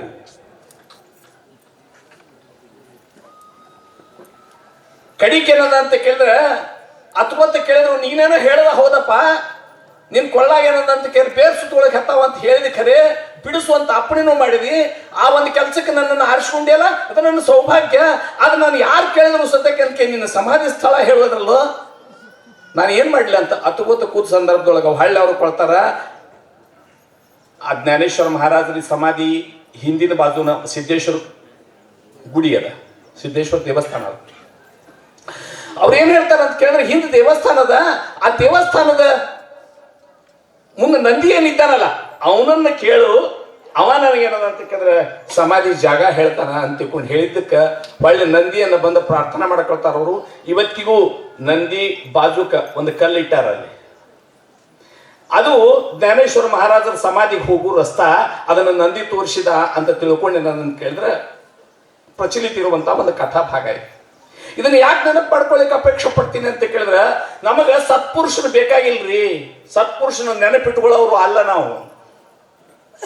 ಆದ್ರೂ ಏನದ ಅಂತ ಕೇಳಿದ್ರೆ ಇಂತಹ ಒಂದು ಪರಿಸ್ಥಿತಿ ಒಳಗೂ 50 ವರ್ಷ ಪರ್ಯಂತ ಅಲ್ಲಿ ಕೊಟೇಶನ್ ಬರ್ದಾರ ಮಹಾರಾಜರು. ಸಪ್ತಾಹ ಅನ್ನೋದು ವೈಭವದಿಂದ ಏನದ ಅಂತ ಕೇಳಿದ್ರೆ ಜಾತ್ರೆಗೀತೆ ಮಾಡೋದ್ರೊಳಗೆ ಆಗ್ತಿಲ್ಲಪ್ಪ, ಪ್ರತಿ ದಿವಸ ನಿನ್ನ ಮನೆಯಾಗ ಹಬ್ಬ ಹರಿತನ ಆಗ್ತಲ್ಲ ಹಂಗೆ ಸಪ್ತಾಹ ನಡಿಬೇಕು ಅಂತ ಹೇಳ್ತಿರ್ಬೇಕಿದ್ರ ಆ ಸರಳತೆ ಕಡೆ ಲಕ್ಷ್ಯ ಕೊಡೋದ್ರ ಜೊತೆಗೆ ಸದೋದಿತಿರಬೇಕು, ನಿರಂತರ ಪ್ರವಾಹಿಸ್ತಿರಬೇಕು. ಇಂತಹ ಕಾರ್ಯಕ್ರಮ ಅನ್ನೋದ್ರ ಕಡೆ ಆ ಸತ್ಪುರುಷರ ಲಕ್ಷ್ಯ ಎಷ್ಟದ. ನನಗೆ ಬಹಳ ಖುಷಿ ಅನಿಸ್ತದ. ಇಷ್ಟು ಮಂದಿ ಕುಡೀರಿಲ್ಲಿ. ನನಗೆ ಆಗಲೇ ಉದಾಹರಣೆ ಹೇಳ್ತಿರೋ ಮಾತನ್ನು ಬಹಳ ನೋಡ್ರಿ, ಎರಡು ಮಾತು ಹೇಳಿದ ಉದಾಹರಣೆ ಅಂದ್ರೆ ಅದ್ರೊಳಗೆ ಒಂದರ ಹಿಂದೆ ಅಂತ ಕೇಳಿ ಮಹಾರಾಜರು ಅಂತ ಹೇಳ್ಕಿದ್ರೆ ನಮ್ಮ ಮಹಾರಾಜರು ಇದು ಅವಶ್ಯಕತೆ ಅದ, ಬಹಳ ಅವಶ್ಯಕತೆ ಅದ. ಏನೂ ಬೇಡ, ಅವ ನನ್ನವ ಅಂತ ಅನ್ಕೋತ ಹೋಗು. ನೀನು ನನ್ನವ ಅನ್ಕೋತ ಹೋಗು. ಎಷ್ಟು ನನ್ನವ ಅನ್ನು ಅಂತಂದ್ರೆ ಹೊಳ್ಳಿ ಉಲಟ್ ಅವ ಅನ್ಬೇಕು, ಇದು ನನ್ನ ಕೂಸು ಅಂತ ಅನ್ನುತನೂ ಇವ ನನ್ನವ ಅನ್ನ. ತುಳಸಿದಾಸರದು ನಮಗ ಈ ಕಥಾ ಭಾಗ ಏನದಂತ ಹೇಳ್ತಿರ್ಬೇಕಿದ್ರೆ ಕಾಲ್ಪನಿಕ ಕಥೆನಾರೇ ಇರಲಿ ಏನಾರೇ ಇರಲಿ, ಆ ಹೇಳ್ತಿರೋದ್ರ ಹಿಂದೆ ಉದ್ದೇಶ ಏನದ, ಏನ್ ತತ್ವ ಅದ ಅದ್ರ ಕಡೆ ಲಕ್ಷ್ಯ ಕೊಡು. ತುಳಸಿದಾಸರು ಪ್ರತಿನಿತ್ಯ ಸೀತಾಮಯ್ಯನ ಹತ್ರ ಹೋಗಿ, ಅವ್ವ ನನಗೆ ಶ್ರೀರಾಮನ ದರ್ಶನ ಮಾಡಿಸು ಅಂದ್ರೆ ಶ್ರೀರಾಮನ ದರ್ಶನ ಆಗಿರ್ಲಿ ಏನೋ ಹಿಂಗೆಲ್ಲ ಕಲ್ಪನೆಗಳು ಮಾಡ್ಕೋಬೇಡ್ರಿ, ಇವೆಲ್ಲ ಪ್ರಶ್ನೆಗಳು ತಂದ್ಕೋಬೇಡ್ರಿ. ಆ ಜಗದ ಉದ್ದೇಶ ಇಷ್ಟೇ. ಅವ್ರು ನನಗೇನಂತ ಏನ್ ತತ್ವ ಹೇಳಿಕೊಂಟಾರ ಅದ್ರ ಕಡೆ ಲಕ್ಷ್ಯ ಕೊಡು. ಕಡಿಕ್ ಒಂದ್ ದಿವಸ ಸೀತಾಮಯ್ಯ ತುಳಸಿದಾಸರ ಅಪೇಕ್ಷೆ ಮೇರೆಗೆ ಅಂದಂತ ಕೇಳಿ ಶ್ರೀರಾಮ್ ಪ್ರಭುವಿಗೆ ದಿನ ಬೆಳಗಾರ ಪಾಪ ಅದು ಕೂಸೇನದಂತ ಇಷ್ಟ ಆಗ್ತದ, ನಿನ್ ದರ್ಶನಕ್ಕಾಗಿ ಇಷ್ಟ ಹಪಾಪಿ ಅದ, ಅದಕ್ಕೆ ಯಾಕೆ ನೀನ್ ದರ್ಶನ ಕೊಡೋಲ್ಲ, ಅದಕ್ಕೆ ದರ್ಶನ ಕೊಡುವಂಗ ಅಂತ ತಿಳ್ಕೊಂಡು ಅಂದ್ರೆ ಇನ್ಫ್ಲೂಯೆನ್ಸ್ ಅವಾಗೂ ಅದು ಎಲ್ಲೆಲ್ಲಿ ಇನ್ಫ್ಲೂಯೆನ್ಸ್ ನೋಡ್ರಲ್ಲ ಇರ್ಲಿ. ಹೋಗಿ ಏನದ ಅಂತ ಕೇಳಿದ್ರೆ ಸೀತಾಮಯ್ಯ ಹೋಗಿ ರಾಮದೇವ್ರನ್ನ ಕೇಳಿಲ್ಲ ಅಂತ ದರ್ಶನ ಕೊಡ. ಅವಾಗ ಏನದ ಅಂತ ಕೇಳಿದ್ರೆ ರಾಮದೇವ್ರ ದರ್ಶನ ಕೊಡ್ಲಿಕ್ಕೆ ತಯಾರಾದ್ರು. ಹೊರಗೆ ಬಂದ್ರು. ತುಳಸಿದಾಸಗ ಕಾಯ್ಲಿಕ್ಕೆ ಹತ್ತಿದ. ಅವ್ವ ಏನಂದ ನನ್ನ ಸ್ವಾಮಿ ದರ್ಶನ ಕೊಡ್ತಾನಂತ? ಏನಂದ? ಏನ್ ಕಿರಿಕಿರಿ ಅವ ನಾನು ಹುಚ್ಚು ತುಳಸಿ ಅಂದು ಕಳಸವನ್ ಒಳಗ ಅಂದ ನೋಡು ಅಂದ್ರು. ಏನಂದ? ಏನ್ ಕಿರಿಕಿರಿ ಅವ ನಾನು ಹುಚ್ಚು ತುಳಸಿ ಅಂದು ಕಳಸವನ್ ಹೊರಗಂದ. ಏನಂದ? ಏನ್ ಕಿರಿಕಿರಿ ಅವ ನಾನು ಹುಚ್ಚು ತುಳಸಿ ಅಂದು ಕಳಸವನ್ ಒಳಗಂದ. ಇವಂಕೆ ಜೈ ಜೈ ಶ್ರೀರಾಮ್ ಜೈ ಜೈ ಶ್ರೀರಾಮ್ ಜೈ ಜೈ ಶ್ರೀರಾಮ್ ಜೈ ಜೈ ಶ್ರೀರಾಮ್ ಜೈ ಜೈ ಶ್ರೀರಾಮ್ ಜೈ ಜೈ ಶ್ರೀರಾಮ್ ಹಿಂಗ್ ಹೇಳ್ಕೊತ ಹೊರಗೆ ಹೊಂಟು ಬಿಟ್ಟಿರಪ್ಪ. ಅವ ಹೊರಗೆ ಹೊಂಟ್ಕೊಳ್ಳಿ ಸೀತಾಮಯ್ಯ ಅಂದ್ರೆ ಹುಚ್ಚಪ್ಪ ಒಂದ್ ಅಳತಿ ಏನದಂತ ಕೇಳಿದ್ರೆ ಪ್ರಾರ್ಥನಾ ಮಾಡ್ತಿದ್ದಿ ರಾಮದೇವ್ರ ದರ್ಶನ ಮಾಡ್ಸಂತ ತಿಳ್ಕೊಂಡು ಇವತ್ತೇನದಂತ ಕೊಡ್ತೀನಿ ಅಂದಾನ. ಹೊರಗೆ ಹೊಂಟಿಲ್ಲ. ಅವ ಏನಂದಾನವ? ಏನು ಕಿರಿಕಿರಿ ಅವ ನನ್ನ ಹುಚ್ಚು ತುಳಿಸ ಅಂದು ಅಂದಾನ. ಮತ್ ಇನ್ನೇನು ಭೇಟಿ ಅವಶ್ಯಕತೆ ಅದ ಅಂದವ. ಏನು ನೋಡ್ರಿ, ಅವ ಹುಚ್ಚರೇ ಅನ್ಲಿ ಶಾಣನರೇ ಅನ್ಲಿ ಏನಂದನವ? ನನ್ನವ ಅಂದನಲ್ಲ, ಇನ್ನು ನಂದೇನು ಕೆಲಸ ಇಲ್ಲ ಅಂದ. ಬಹುಶಃ ನನಗೆ ಅನಿಸಿದಂಗೆ ಏನಂತ ಕೇಳಿದ್ರೆ ಇಲ್ಲೇನು ಕುಡಿರಲ್ಲ, ಈ ಒಂದು ಈ ಒಂದು ತತ್ವದ ಜೀವನದೊಳಗೆ ಆಚರಣೆ ಮಾಡಿದಂತ ಕಾಣ್ತದ. ಇಷ್ಟೆಲ್ಲದಂತೆ ಇವತ್ತಿನ ತನಕ ಆನಂದದಿಂದಿದ್ದೀರಿ. ಬಹುಶಃ ಏನಂತ ಕೇಳಿದ್ರೆ ಎಲ್ಲರೂ ಕೇಳಿರ್ಬೇಕು, ಅರವಿಂದಪ್ಪನವರು ಮಾರ್ತಾಂಡ ದೀಕ್ಷಿತರು ಅಂತ ತಿಳ್ಕೊಂಡು ಹುಬ್ಬಳ್ಳಿ ಒಳಗೆ ಅನ್ನೋದಕ್ಕೆ ಒಬ್ಬ ಬಹಳ ದೊಡ್ಡ ಸತ್ಪುರುಷರಾಗಿ ಹೋದ್ರು. ರಂಗರಾವ್ ಮಹಾರಾಜರು ಬೇರೆ ಅಲ್ಲ, ಆ ಸತ್ಪುರುಷರು ಬೇರೆ ಅಲ್ಲ. ಯಾವತ್ತೂ ಏನದಂತ ಕೇಳಿದ್ರೆ ಜಗತ್ತಿನ ಬೆಳಕನ್ನು ಅಪೇಕ್ಷೆ ಪಡದೇ ಇರುವಂತಹ, ನೋಡಿದ್ರೆ ಏನಂತ ಕೇಳಿದ್ರೆ ರಾಷ್ಟ್ರಪತಿಯಿಂದ ಪ್ರಶಸ್ತಿ ಪುರಸ್ಕೃತರಾದಂಥವ್ರು. ಇದ್ದದ್ದು ಹೆಂಗ ಅಂತ ಕೇಳಿದ್ರೆ ನಮ್ಗೆ ಇವತ್ತಿನ ದಿವಸ ಭಾಳ ವೈಭವ ಆಡಂಬರ ಇದ್ದವ್ರು ನಾವು ಭಾಳ ಲಘು ಗುರುತು ಹಿಡಿತೀವಿ. 2 ಪಂಜೆ ರೀ, ಒಂದು ಪಂಜೆ ಉಟ್ಕೊಂಡಿರವ, ಅದು ಹರಕ ಅಲ್ಲೆಲ್ಲೇ ತೂತಿರ್ತಿತ್ತು, ಮತ್ತೊಂದು ಪಂಜೆ ಮೈ ಮೇಲೆ ಹಾಕೊಂಡಿರವ. ಇಂಥ ಸತ್ಪುರುಷರು ನಾವು ಎಲ್ಲಿ ಗುರ್ತು ಹಿಡಿತೀವಿ? ಅವ್ರದ್ದೇನದಂತ ಕೇಳಿದ್ರೆ 13ನೇ ದಿವಸ ಸಾವಿರಾರು ಮಂದಿ ಕೂಡಿದ್ರು. ಸಾವಿರಾರು ಮಂದಿ ಕೂಡಿದಾಗ ಏನದಂತ ಕೇಳಿದ್ರೆ ಅವ್ರು ಏನು ಮಾತಾಡ್ತಾರಂತ ನನಗೆ ಕುತೂಹಲ. ಆ ಕೂಡಿದ ಮಂದಿ ಏನದಂತ ಕೇಳಿ ಏನು ಮಾತಾಡ್ತಾರೆ, ಅಲ್ಲೆಲ್ಲೆಲ್ಲ ಇಬ್ಬಿಬ್ರು 3 ಮಂದಿ, ಇಬ್ಬಿಬ್ರು 3 ಮಂದಿ, ಇಬ್ಬಿಬ್ರು 3 ಮಂದಿ ಮಾತಾಡ್ಕೊತಿರೋರು. ಸುಮ್ಮನೆ ಹಂಗೆ ಹಣಿಕೆ ಹಾಕಿ ಎಲ್ಲ ಸತ್ಪುರುಷರು ಏನು ಮಾತಾಡ್ತಾರ ಅಂತ ತಿಳ್ಕೊಂಡು ವಿಚಾರ ಮಾಡಿದ್ರೆ ಯಾ ಮಹಾತ್ಮರು ಏನು ವಿಚಾರ ಏನಿಲ್ಲ. ಪ್ರತಿಯೊಬ್ಬರ ಬಾಯಿಂದ ಏನಿತ್ತು ಅಂತ ಕೇಳ ಅರವಿಂದಪ್ಪನವ್ರು ನನ್ನೇ ಬಹಳ ಪ್ರೀತಿ ಮಾಡ್ತಿದ್ರು. ಸಣ್ಣದೇನ್ರಿ ಇದು, ಸಣ್ಣದೇನ್ರಿ, ವಿಚಿತ್ರ ಅನ್ಸದ್ರಿ ಅವ್ರು. ಈ ಜೀವನ ಅಂದ್ರೆ ಆ ಸತ್ಪುರುಷನ ಹತ್ರ ಪ್ರೇಮಳ ಭಾವ ಬಿಟ್ಟು ಮತ್ತೊಂದು ಏನು ಇಲ್ಲೇ ಇಲ್ಲ. ಈಗ ಯಾರನ್ನು ನಾವು ಬೈತೀನಿ ಅದ್ರ ಅರ್ಥ ಏನದಂತ ಕೇಳಿದ್ರೆ ತಪ್ಪು ನಂದಲ್ರಿ. ಯಾಕೆ ಬೈತೀನಿ ನಾನು? ಬೈಗಳ ಬಿಟ್ಟು ನನ್ನ ಹತ್ರ ಏನೂ ಇಲ್ಲ. ಹೆಂಗೋ ಸತ್ಪುರುಷನ ಹತ್ರ ಪ್ರೇಮಳ ಭಾವ ಬಿಟ್ಟು ಮತ್ತೊಂದು ಏನೂ ಇಲ್ಲ. ಅವ್ರು ಅದಕ್ಕಂತ ತಿಳ್ಕೊಂಡಂತಕ್ಕೆ ನೀವು ಬೈರಿ, ಮತ್ತೊಂದು ಮಾಡ್ರಿ, ಮುಗ್ದೊಂದು ಮಾಡ್ರಿ. ಇವತ್ತಿನ ತನ್ನ ಯಾವ್ದಾರ ಸತ್ಪುರುಷನಂತ ಕೇಳಿದ್ರೆ ಅವ್ರ ಜೀವಿತ ಅವಧಿ ಒಳಗೆ ಅನ್ನೋದಕ್ಕೆ ಪ್ರೇಮಳ ಭಾವದಿಂದ ಕಂಡಿರೋ ಉದಾಹರಣೆಗಳು ಬಂದ್ರಿ. ಕಂಡ್ರೂ ಸತ್ಯಕ್ಕ ಇವನೇ ಜಿತಾ ಭಗವಂತ ಇದ್ದಾನೋ ಭಾವ ಏನದಂತ ಇದ್ದುವನು. ಯಾರು ಈ ಜಿತಾ ಭಾವನ ಇವನೇ ಜಿತಾ ಭಗವಂತನು ಭಾವ ಹಂಗಾನೋ ಅಪ್ಪಣ ಸಾರಿಕೆ ಕರಿತಿ ತತ್ಕಾಳ ನಾ ಹೀಗೆ ಕಾಳು ಬೀಳ್ತೇವೆ ಅದಾಗಿ ತನ್ನಂಗ ಮಾಡಿ ಒಗೆದು ಬಿಡ್ತಾನಂತ. ಇನ್ಯಾಕೆ ನೆನಪು ಮಾಡ್ಕೊಳಿಕ್ ಹೊಂತೀನಿ ಅಂದ್ರೆ ಪ್ರೇಮಳ ಭಾವ ಅಂತ ಎಷ್ಟು ಅಂತಂದ್ರೆ ಅರವಿಂದಪ್ಪನವರು ದೇಹತ್ಯಾಗ ಮಾಡಿದ್ಮೇಲೆ ಅವ್ರ ಮೊಮ್ಮಗ ಹೇಳಿರೋ ಒಂದು ಮಾತು ನೆನಪು ಬರ್ತದೆ ನನಗೆ. ನಿಮ್ಗೆ ನಮ್ಗೆ ಪತ್ರ ಬಂದಾವ್ರಿ, ಬಂದಾವಿಲ್ರ ಗಿಡ ಈಗ ಎಲ್ಲಿ ಪತ್ರ, ಈಗ ಮೆಸೇಜ್ ಇರಲ್ಲ, ಹಳಬರಿಗೆ ಗೊತ್ತಿರ್ತದ ಪತ್ರ. ಆ ಪತ್ರಗಳು ಬಂದ್ಮೇಲೆ ನಾವು ಏನು ಮಾಡೀವ್ರಿ, ಭಾಳ ಆದ್ರೆ ನಂದಿಕೆ ಮದ್ವೆ ಕಾರ್ಡ್ ಬಂದಾವು ಅಂತಂದ್ರೆ ಮದ್ವೆ ಮುಗಿಯುತ್ತಾನ ಅಷ್ಟ ಸರಿತ್ನಾಗ ಇಟ್ಟಿರ್ತೀವಿ. ಮುಂದೆ ಅವೇನದಂತ ಎಲ್ಲಿ ಹೋಗ್ತಾವು, ಕಸಕ್ಕೆ ಹೋಗ್ತಾವು. ಅರವಿಂದಪ್ಪನವ್ರು ದೇಹತ್ಯಾಗ ಮಾಡಿದ ಮೇಲೆ ಏನದ ಅಂತ ಕೇಳಿದ್ರೆ ಆಮಂತ್ರಣ ಪತ್ರಿಕಾ ಬಂದದ್ದು ಇಂಥವೇನದಂತ ಒಂದು 6-7 ಗೋಣಿ ಚೀಲ, 6-7 ಗೋಣಿ ಚೀಲದಷ್ಟೇನಂತಕ್ಕೆ ಅವಕ್ಕೆ ಏನು ಮಾಡ್ಯಾರ ಅಂತದ ಕತ್ತಿ ಕಲ್ಸಾರ ನಾವು.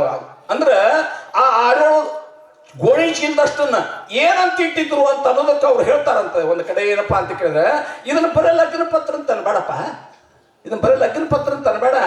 ಆ ಒಬ್ಬ ಪತ್ರ ಕಳಿಸಿರುವಂತ ಒಬ್ಬ ವ್ಯಕ್ತಿ ನಿನ್ನ ಮೇಲೆ ಎಷ್ಟು ಪ್ರೇಮದ ಭಾವ ಇಟ್ಟನಲ್ಲ ಇದನ್ನು ಲಕ್ಷಾಗಿಡು ಅಂತ ಹೇಳ್ತಿದ್ರಂತ್ರಿ.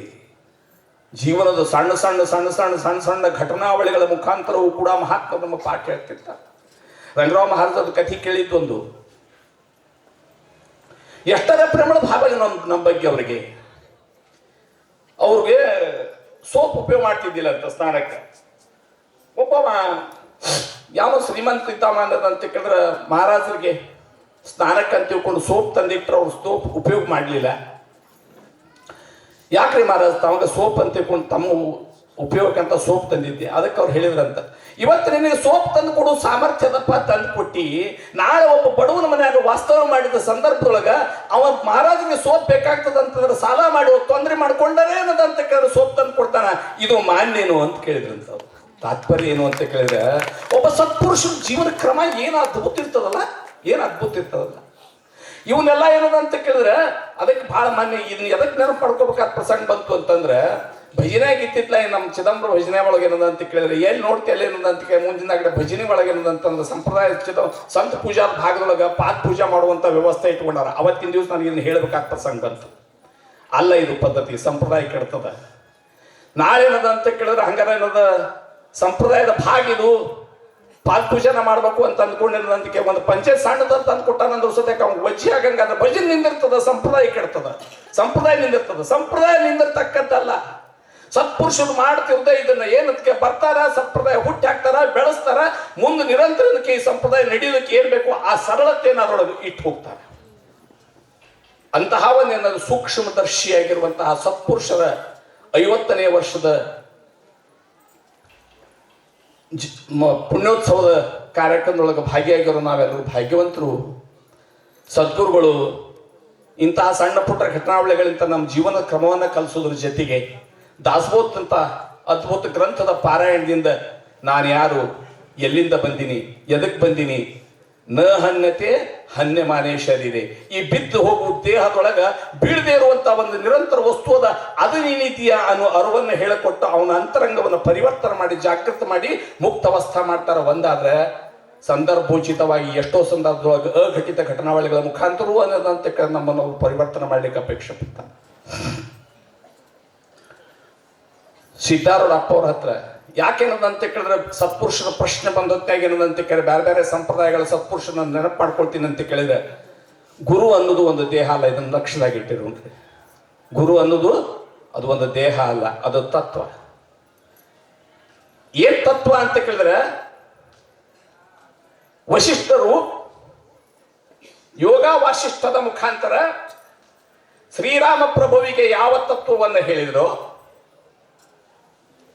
ಶ್ರೀಕೃಷ್ಣ ಉದ್ಧವ ಗೀತೆಯ ಮುಖಾಂತರ ಉದ್ಧವನಿಗೆ ಯಾವ ತತ್ವವನ್ನು ಹೇಳಿದ್ರು. ಯಾವ ತತ್ವ ಹೇಳ್ದ? ನೀ ಯಾರು, ಎಲ್ಲಿಂದ ಬಂದಿ ಅಂತ ತಿಳ್ಕೊ, ಎದಕ್ಕೆ ಬಂದಿ ಅಂತ ತಿಳ್ಕೊ, ಅಪರೂಪಕ್ಕೆ ಸಿಕ್ಕದಿ ಮನುಷ್ಯನ ಸಾರ್ಥಕ ಮಾಡಬೇಕಂದ್ರೆ ಸ್ವರೂಪದ ಅರಿವಿನೊಳಗೆ ರಮಸು. ಕ್ಷುಲ್ಲಕವಾಗಿರುವಂತಹ, ನಶ್ವರವಾಗಿರುವಂತಹ, ಅಸತ್ಯವಾಗಿರುವಂತಹ, ಅನಾತ್ಮವಾಗಿರುವಂತಹ ವಸ್ತುವಿನ ಬೆನ್ನ ಹತ್ತಿ ಅನ್ನೋದಂತ ಕೇಳಿ ಏನ್ ಹುಟ್ಟು ಸಾವಿನ ಫೇರಾದೊಳಗೆ ಅಂತ ಕೇಳಿದ ಸುತ್ತಾಡ್ಲಿಕ್ಕೆ ಹತ್ತಿಯೋ ಇದರಿಂದ ಹೊರಗವ ಈ ತತ್ವ ಹೇಳ್ತಾರೆ. ಅದೇ ತತ್ವವನ್ನ ಸ್ವಲ್ಪ ವಿಚಾರ ಮಾಡ್ರಿ. ರಂಗರಾವ್ ಮಹಾರಾಜರು ತಮ್ಮ ಶಿಷ್ಯಂದ್ರಿಗೆ ಹೇಳ್ಯಾರ, ಚಿದಂಬರ ಮಹಾರಾಜರು ರಾಜಾರಾಮಿಗೆ ಹೇಳ್ಯಾರ, ನನ್ನ ಗುರುಗಳು ನನಗೂ ಅದನ್ನ ಹೇಳ್ತಾರ, ಮತ್ತೆ ನಿಮ್ಮ ಗುರುಗಳು ನಿಮ್ಗೂ ಅದನ್ನ ಹೇಳ್ಬೇಕು. ಯಾಕ? ಇದು ಜಾಗತಿಕ ಸತ್ಯ, ಶಾಶ್ವತ ಸತ್ಯ. ಈ ಸತ್ಯವನ್ನೇನಂತ ಸ್ವಲ್ಪ ವಿಚಾರ ಮಾಡೋಣ. ವ್ಯಕ್ತಿಗಳು ಅಂಗಿ ಬದಲಿ ಆಗಿರ್ಬೋದು. ರಾಮನ ಹಂಗೆ ಹೋಗಿ ಕೃಷ್ಣನ ಹಂಗೆ ಆಗ್ಯದ, ಕೃಷ್ಣನ ಹಂಗೆ ಹೋಗಿ ನಿಂಬರಿಗೆ ಮಹಾರಾಜರ ಹಂಗೆ ಆಗ್ಯದ, ನಿಂಬರಿಗೆ ಮಹಾರಾಜರು ಹೋಗಿ ಭಾವಸಾಹೇಬ್ ದೇಶಪಾಂಡೆ ಹಂಗೆ ಆಗ್ಯದ, ಅದಾದ್ಮೇಲೆ ರಾಮರಾವ್ ಮಹಾರಾಜರ ಆಗ್ಯದ, ರಂಗರಾವ್ ಮಹಾರಾಜರ ಆಗ್ಯದ. ಅಂಗಿಗಳು ಬದಲಿ ಆಗ್ಯಾವು, ಅದ್ರ ಟ್ರಾನ್ಸ್ಫರ್ ಹಾಕೋತ್ ಬಂದಿರುವಂತ ತತ್ವದ ವಿಷಯಕ್ಕೆ ಸಂಬಂಧಪಟ್ಟಂತೆ ಇದು ವ್ಯತ್ಯಾಸ ಆಗ್ಯದೇನು? ಅದಕ್ಕೆ ಗುರು ಅನ್ನೋದು ಒಂದು ವ್ಯಕ್ತಿ ಅಲ್ಲ. ಭಕ್ತಿ ಕಾರಣಕ್ಕಾಗಿ ನನ್ನ ಚಿತ್ತ ಏಕಾಗ್ರತೆಗಾಗಿ ಒಂದು ಸಗುಣ ರೂಪವನ್ನು ಇಟ್ಟುಕೊಳ್ಳೋಣ. ರಂಗರಾವ್ ಮಹಾರಾಜರು, ಅರವಿಂದ್ ಅಪ್ಪನವರು, ಮತ್ತೊಂದು ಮುಗದೊಂದು ಇಟ್ಟುಕೊಳ್ಳೋಣ, ಬ್ಯಾಡ ಅಂತಲ್ಲ. ಆದ್ರೆ ಏನಪ್ಪಾ ಅಂತ ಅಂತಿಮ ಸತ್ಯ ಏನು ಹೇಳಬೇಕು ಅಂತಂದ್ರೆ ಅವ್ರು ಹೇಳಿಕೊಟ್ಟಿರುವಂತಹ ತತ್ವ. ಈ ಘಟನಾವಳಿಗಳಲ್ಲದೆ ಈ ಸತ್ಯವನ್ನು ಹೇಳುವುದ್ರ ಜೊತೆಗೇನೂ ಕೂಡ ಎಷ್ಟೋ ಸಂದರ್ಭದೊಳಗಿನದಂತಂದ್ರೆ ಅನಧಿಕಾರಿಗಳಿಗೂ ಕೂಡ ಅರ್ಥ ಆಗುವುದಕ್ಕೆ ಬೇಕಾಗುವಂತ ಅಘಟಿತ ಘಟನಾವಳಿಗಳ ಮುಖಾಂತರವೂ ಕೂಡ ನೀವು ಸಿದ್ಧಾರೂಢ ಮುತ್ಯ ಅವ್ರ ನೆನಪಾಗಿತ್ತಾಗಳೆ ಒಂದು. ಅವ್ರ ಹತ್ರ ಒಬ್ಬ ತಾಯಿ ಬರ್ತಿದ್ದಳ್ರಿ, ಒಬ್ಬ ಹೆಣ್ಮಗಳು ಬರ್ತಿದ್ರು, ಅಗಾಧ ಶ್ರೀಮಂತವಂತ ಹೆಣ್ಮಗಳು ಬಂದ್ರು. ಸತ್ಯಕ್ಕೆ ಏನಪ್ಪಾ ಅಂತ ಕೇಳಿದ್ರೆ ಸಿದ್ಧಾರೂಢ ಮಹಾರಾಜರಿಗೆ ಯಾವ ರೀತಿ ಅರ್ಪಣೆ ಮಾಡ್ಕೊಂಡಿದ್ಲು ಅಂತ ಕೇಳಿದ್ರೆ, ಅವ ಏನ್ ಸೇವಾ ಹೇಳ್ತಾನೋ ಅದೇನೇನಂತ ಕೇಳಿ ಪೂರ್ಣ ಪ್ರಮಾಣದೊಳಗೆ ತನ್ನಂತ ತೊಡಗಿಸ್ಕೊತಿದ್ದು. ಒಂದು ತಿಂಗಳಿಂದಕ್ಕೆ ಶಿವರಾತ್ರಿ ಜಾತ್ರೆ ಆಗ್ತದೆ. ಅಲ್ಲಿ ಜಾತ್ರೆಗೆ ಬರ್ತಿದ್ಲಕ್ಕಿ, ಬಂದಾಕಿ ಒಮ್ಮೆ ಸಿದ್ಧಾರೂಢ ದರ್ಶನ ತಗೊಳಾಕಿ, ಒಮ್ಮೆ ಸಿದ್ಧಾರೂಢ ದರ್ಶನ ತಗೊಳಾಕಿ. ಉಳಿದ ಸಮಯ ಎಲ್ಲ ಅದಕ್ಕೆ ಅವ ಏನು ಸೇವಾ ಕೊಟ್ಟಿರ್ತಾನಲ್ಲ, ಅವ ಸೇವಾ ಕೊಡೋದು ಏನಾದ್ರು ಅಡಿಗೆ ಮನೆ ಸೇವಾ ಕೊಡ್ತಿದ್ದಕ್ಕಿಗೆ ಭಕ್ತಿ ಬಡಿದ ಹಿಡಿದು ಬಂದು ಅತಿಥಿಗಳು ಎಂಜಲಗ ಅವ ಮಾಡೋವರೆಗೂ ಯಾವ ಕೆಲಸವನ್ನು ಹೇಸ್ತೆ ಸ್ವತಃ ಸಿದ್ಧಾರೂಢ ಸೇವಾ ಇದು ಅನ್ನೋ ಭಾವದೊಳಗಿಂದ ಅಂತ ಕೇಳಿ ಮಾಡ್ತಿದ್ಲ ತಾಯಿ. ಒಂದ್ ದಿವಸ ಪಂಕ್ತಿ ನಡೆದದ. ಆ ಪಂಕ್ತಿಯಾಗ ಏನಪ್ಪಾ ಅಂತ ಕೇಳಿದ್ರೆ ಸಿದ್ಧಾರೂಢ ಮುತ್ಯ ಕೂತಾರ, ಎಲ್ಲಾ ಭಕ್ತ ಬಳಗ ನೋಡ್ಲಿಕ್ಕೆ ಹತ್ತಾರ. ಅದ್ರಾಗ ಒಬ್ಬ ಏನದಂತ ಕೆಟ್ಟ ಹರಕಂಗಿ, ಕುರ್ಚಲು ಗಡ್ಡ, ಯಾವಾಗ ಸ್ನಾನ ಮಾಡ್ಯಾನೋ ಏನೋ ಇಂಥವನು ಒಬ್ಬ ಬಂದೇನದಂತ ಕೇಳಿದ್ರೆ ಪಂಕ್ತಿ ಒಳಗೆ ಕೂತಿದ್ದ. ಅನ್ನ ಬಂದ ಕೂಡಲೇ ಅನ್ನ ಹಾಕ್ಸ್ಕೊತಿದ್ದ, ಒಂದ್ ತುತ್ತು ಎರಡು ತುತ್ತು ತಿಂತಿದ್ದ, ತಿಂದದಕ್ಕೆ ಸೈಡ್ ಸರಿಸ್ತಿದ್ದ. ಪಾಯಸ ತಗೊಂಡು ಕೂಡ ಅದು ಪಾಯಸನ ತಗೋತಿದ್ದ, ಪಾಯಸನ ತಗೊಂಡಿದ್ದ, ಒಂದ್ ತುತ್ತು ಎರಡು ತಿಂತಿದ್ದ. ಅದನ್ನು ಏನಂತಕ್ಕೆ ಸೈಡ್ ಮಾಡಿ ಎಲ್ಲಾ ಕೂರ್ಸಿನದಂತಕ್ಕೆ ಕಲಿಸಿ ಇಟ್ಟು ಹೋಗ್ಬಿಟ್ಟ ಕಡೆಗೆ. ಇನ್ನೇನು ಎಲೆ ತೆಗಿಬೇಕು ಸಿದ್ಧಾರೂಢ ಮುತ್ಯ ಅಂದ್ರು, ಆ ಎಲೆ ತೆಗಿಬೇಡ್ತಾಡ್ರಿ ಅಂತ. ಆ ಎಲೆ ತೆಗಿಬೇಡ್ತಾರೆ ಅಂತ ಏನ್ ಮಾಡಿದ್ರು ಅಂತ ಕೇಳಿದ್ರೆ, ಆ ಶ್ರೀಮಂತ ಮಂತಂದ ಹೆಣ್ಮಗಳು ಬಂದಿರ್ತಿದ್ಲ, ಅಲ್ಲಿ ಆಕಿನ ಕರ್ಕೊಂಬರ್ರಿ ಅಂತ. ಆಕಿನ ಕರ್ಕೊಂಬಂದ್ರು. ಕರ್ಕೊಂಬಂದ ಕೂಡಲೇ ಏನಜ್ಜ ಸೇವಾ ಅನ್ನ, ಏನಿಲ್ಲ ನನ್ನನ್ನು ಪೂರ್ಣ ನಂಬ್ಕೊಂಡ್ಯಾ ಅಂತ ಇನ್ನೂ ಕೇಳಲಿಕ್ಕತ್ತಾನ, ಇನ್ನೂ ಪ್ರಶ್ನೆ ಮಾಡ್ಲಿಕ್ಕತ್ತಾನ, ಇನ್ನೂ ಪರೀಕ್ಷೆ ಮಾಡ್ಲಿಕ್ಕತ್ತಾನ. ಯಪ್ಪ, ತನು ಮನ ಧನ ಜನ್ಮ ಓವಾಳಲಿ ಚರಣ ಬರನ್ನ, ಹಾಗಾದ್ರೆ ಒಂದು ಕೆಲಸ ಮಾಡ್ತೀನಿ, ನಾನೊಂದು ಆಜ್ಞೆ ಮಾಡ್ತೀನಿ, ಅದನ್ನು ಪಾಲನೆ ಮಾಡ್ತೀಯ? ಏನಪ್ಪ ಹೇಳಲ್ಲ. ಕೈ ಹಿಂದೆ ಕೈ ಕಟ್ಟು, ಮಣಕಾಲ್ ಮಂಡಿ ಊರು. ಅವ ಏನಲ್ಲಿ ಬಂದು ಪ್ರಸಾದ ಇಟ್ಟು ಊಟ ಮಾಡಿ ಅಲ್ಲಿ ಬಿಟ್ಟು ಹೋಗ್ಯಾನಲ್ಲ, ಅದನ್ನ ನಾಲ್ಗಿಲೆ ಹಿಂಗೆ ನಾಯಿಗತಿ ನೆಕ್ಕಿ ತಿನ್ಬೇಕು ನೋಡು. ಒಂದು ಜಾತ್ರೆ, ಶಿವರಾತ್ರಿ ಜಾತ್ರೆ, ಲಕ್ಷಾಂತರ ಮಂದಿ. ಆ ಲಕ್ಷಾಂತರ ಮಂದಿ ಮುಂದೇನದ ಅಂತ ಕೇಳಿದ್ರೆ ಆಕಿಗೆ ನಮ್ಮಂಥವ್ರು ಏನು ತಿಳ್ಕೊತೀವ್ರಿ? ಎಷ್ಟು ಮೂರ್ಖಿದ್ದಾನಮ್ಮ, ಎಷ್ಟು ಮುದುಕೇನದ ಅಂತ ಕೇಳಿ ಕೆಟ್ಟಿದ್ದಾನ.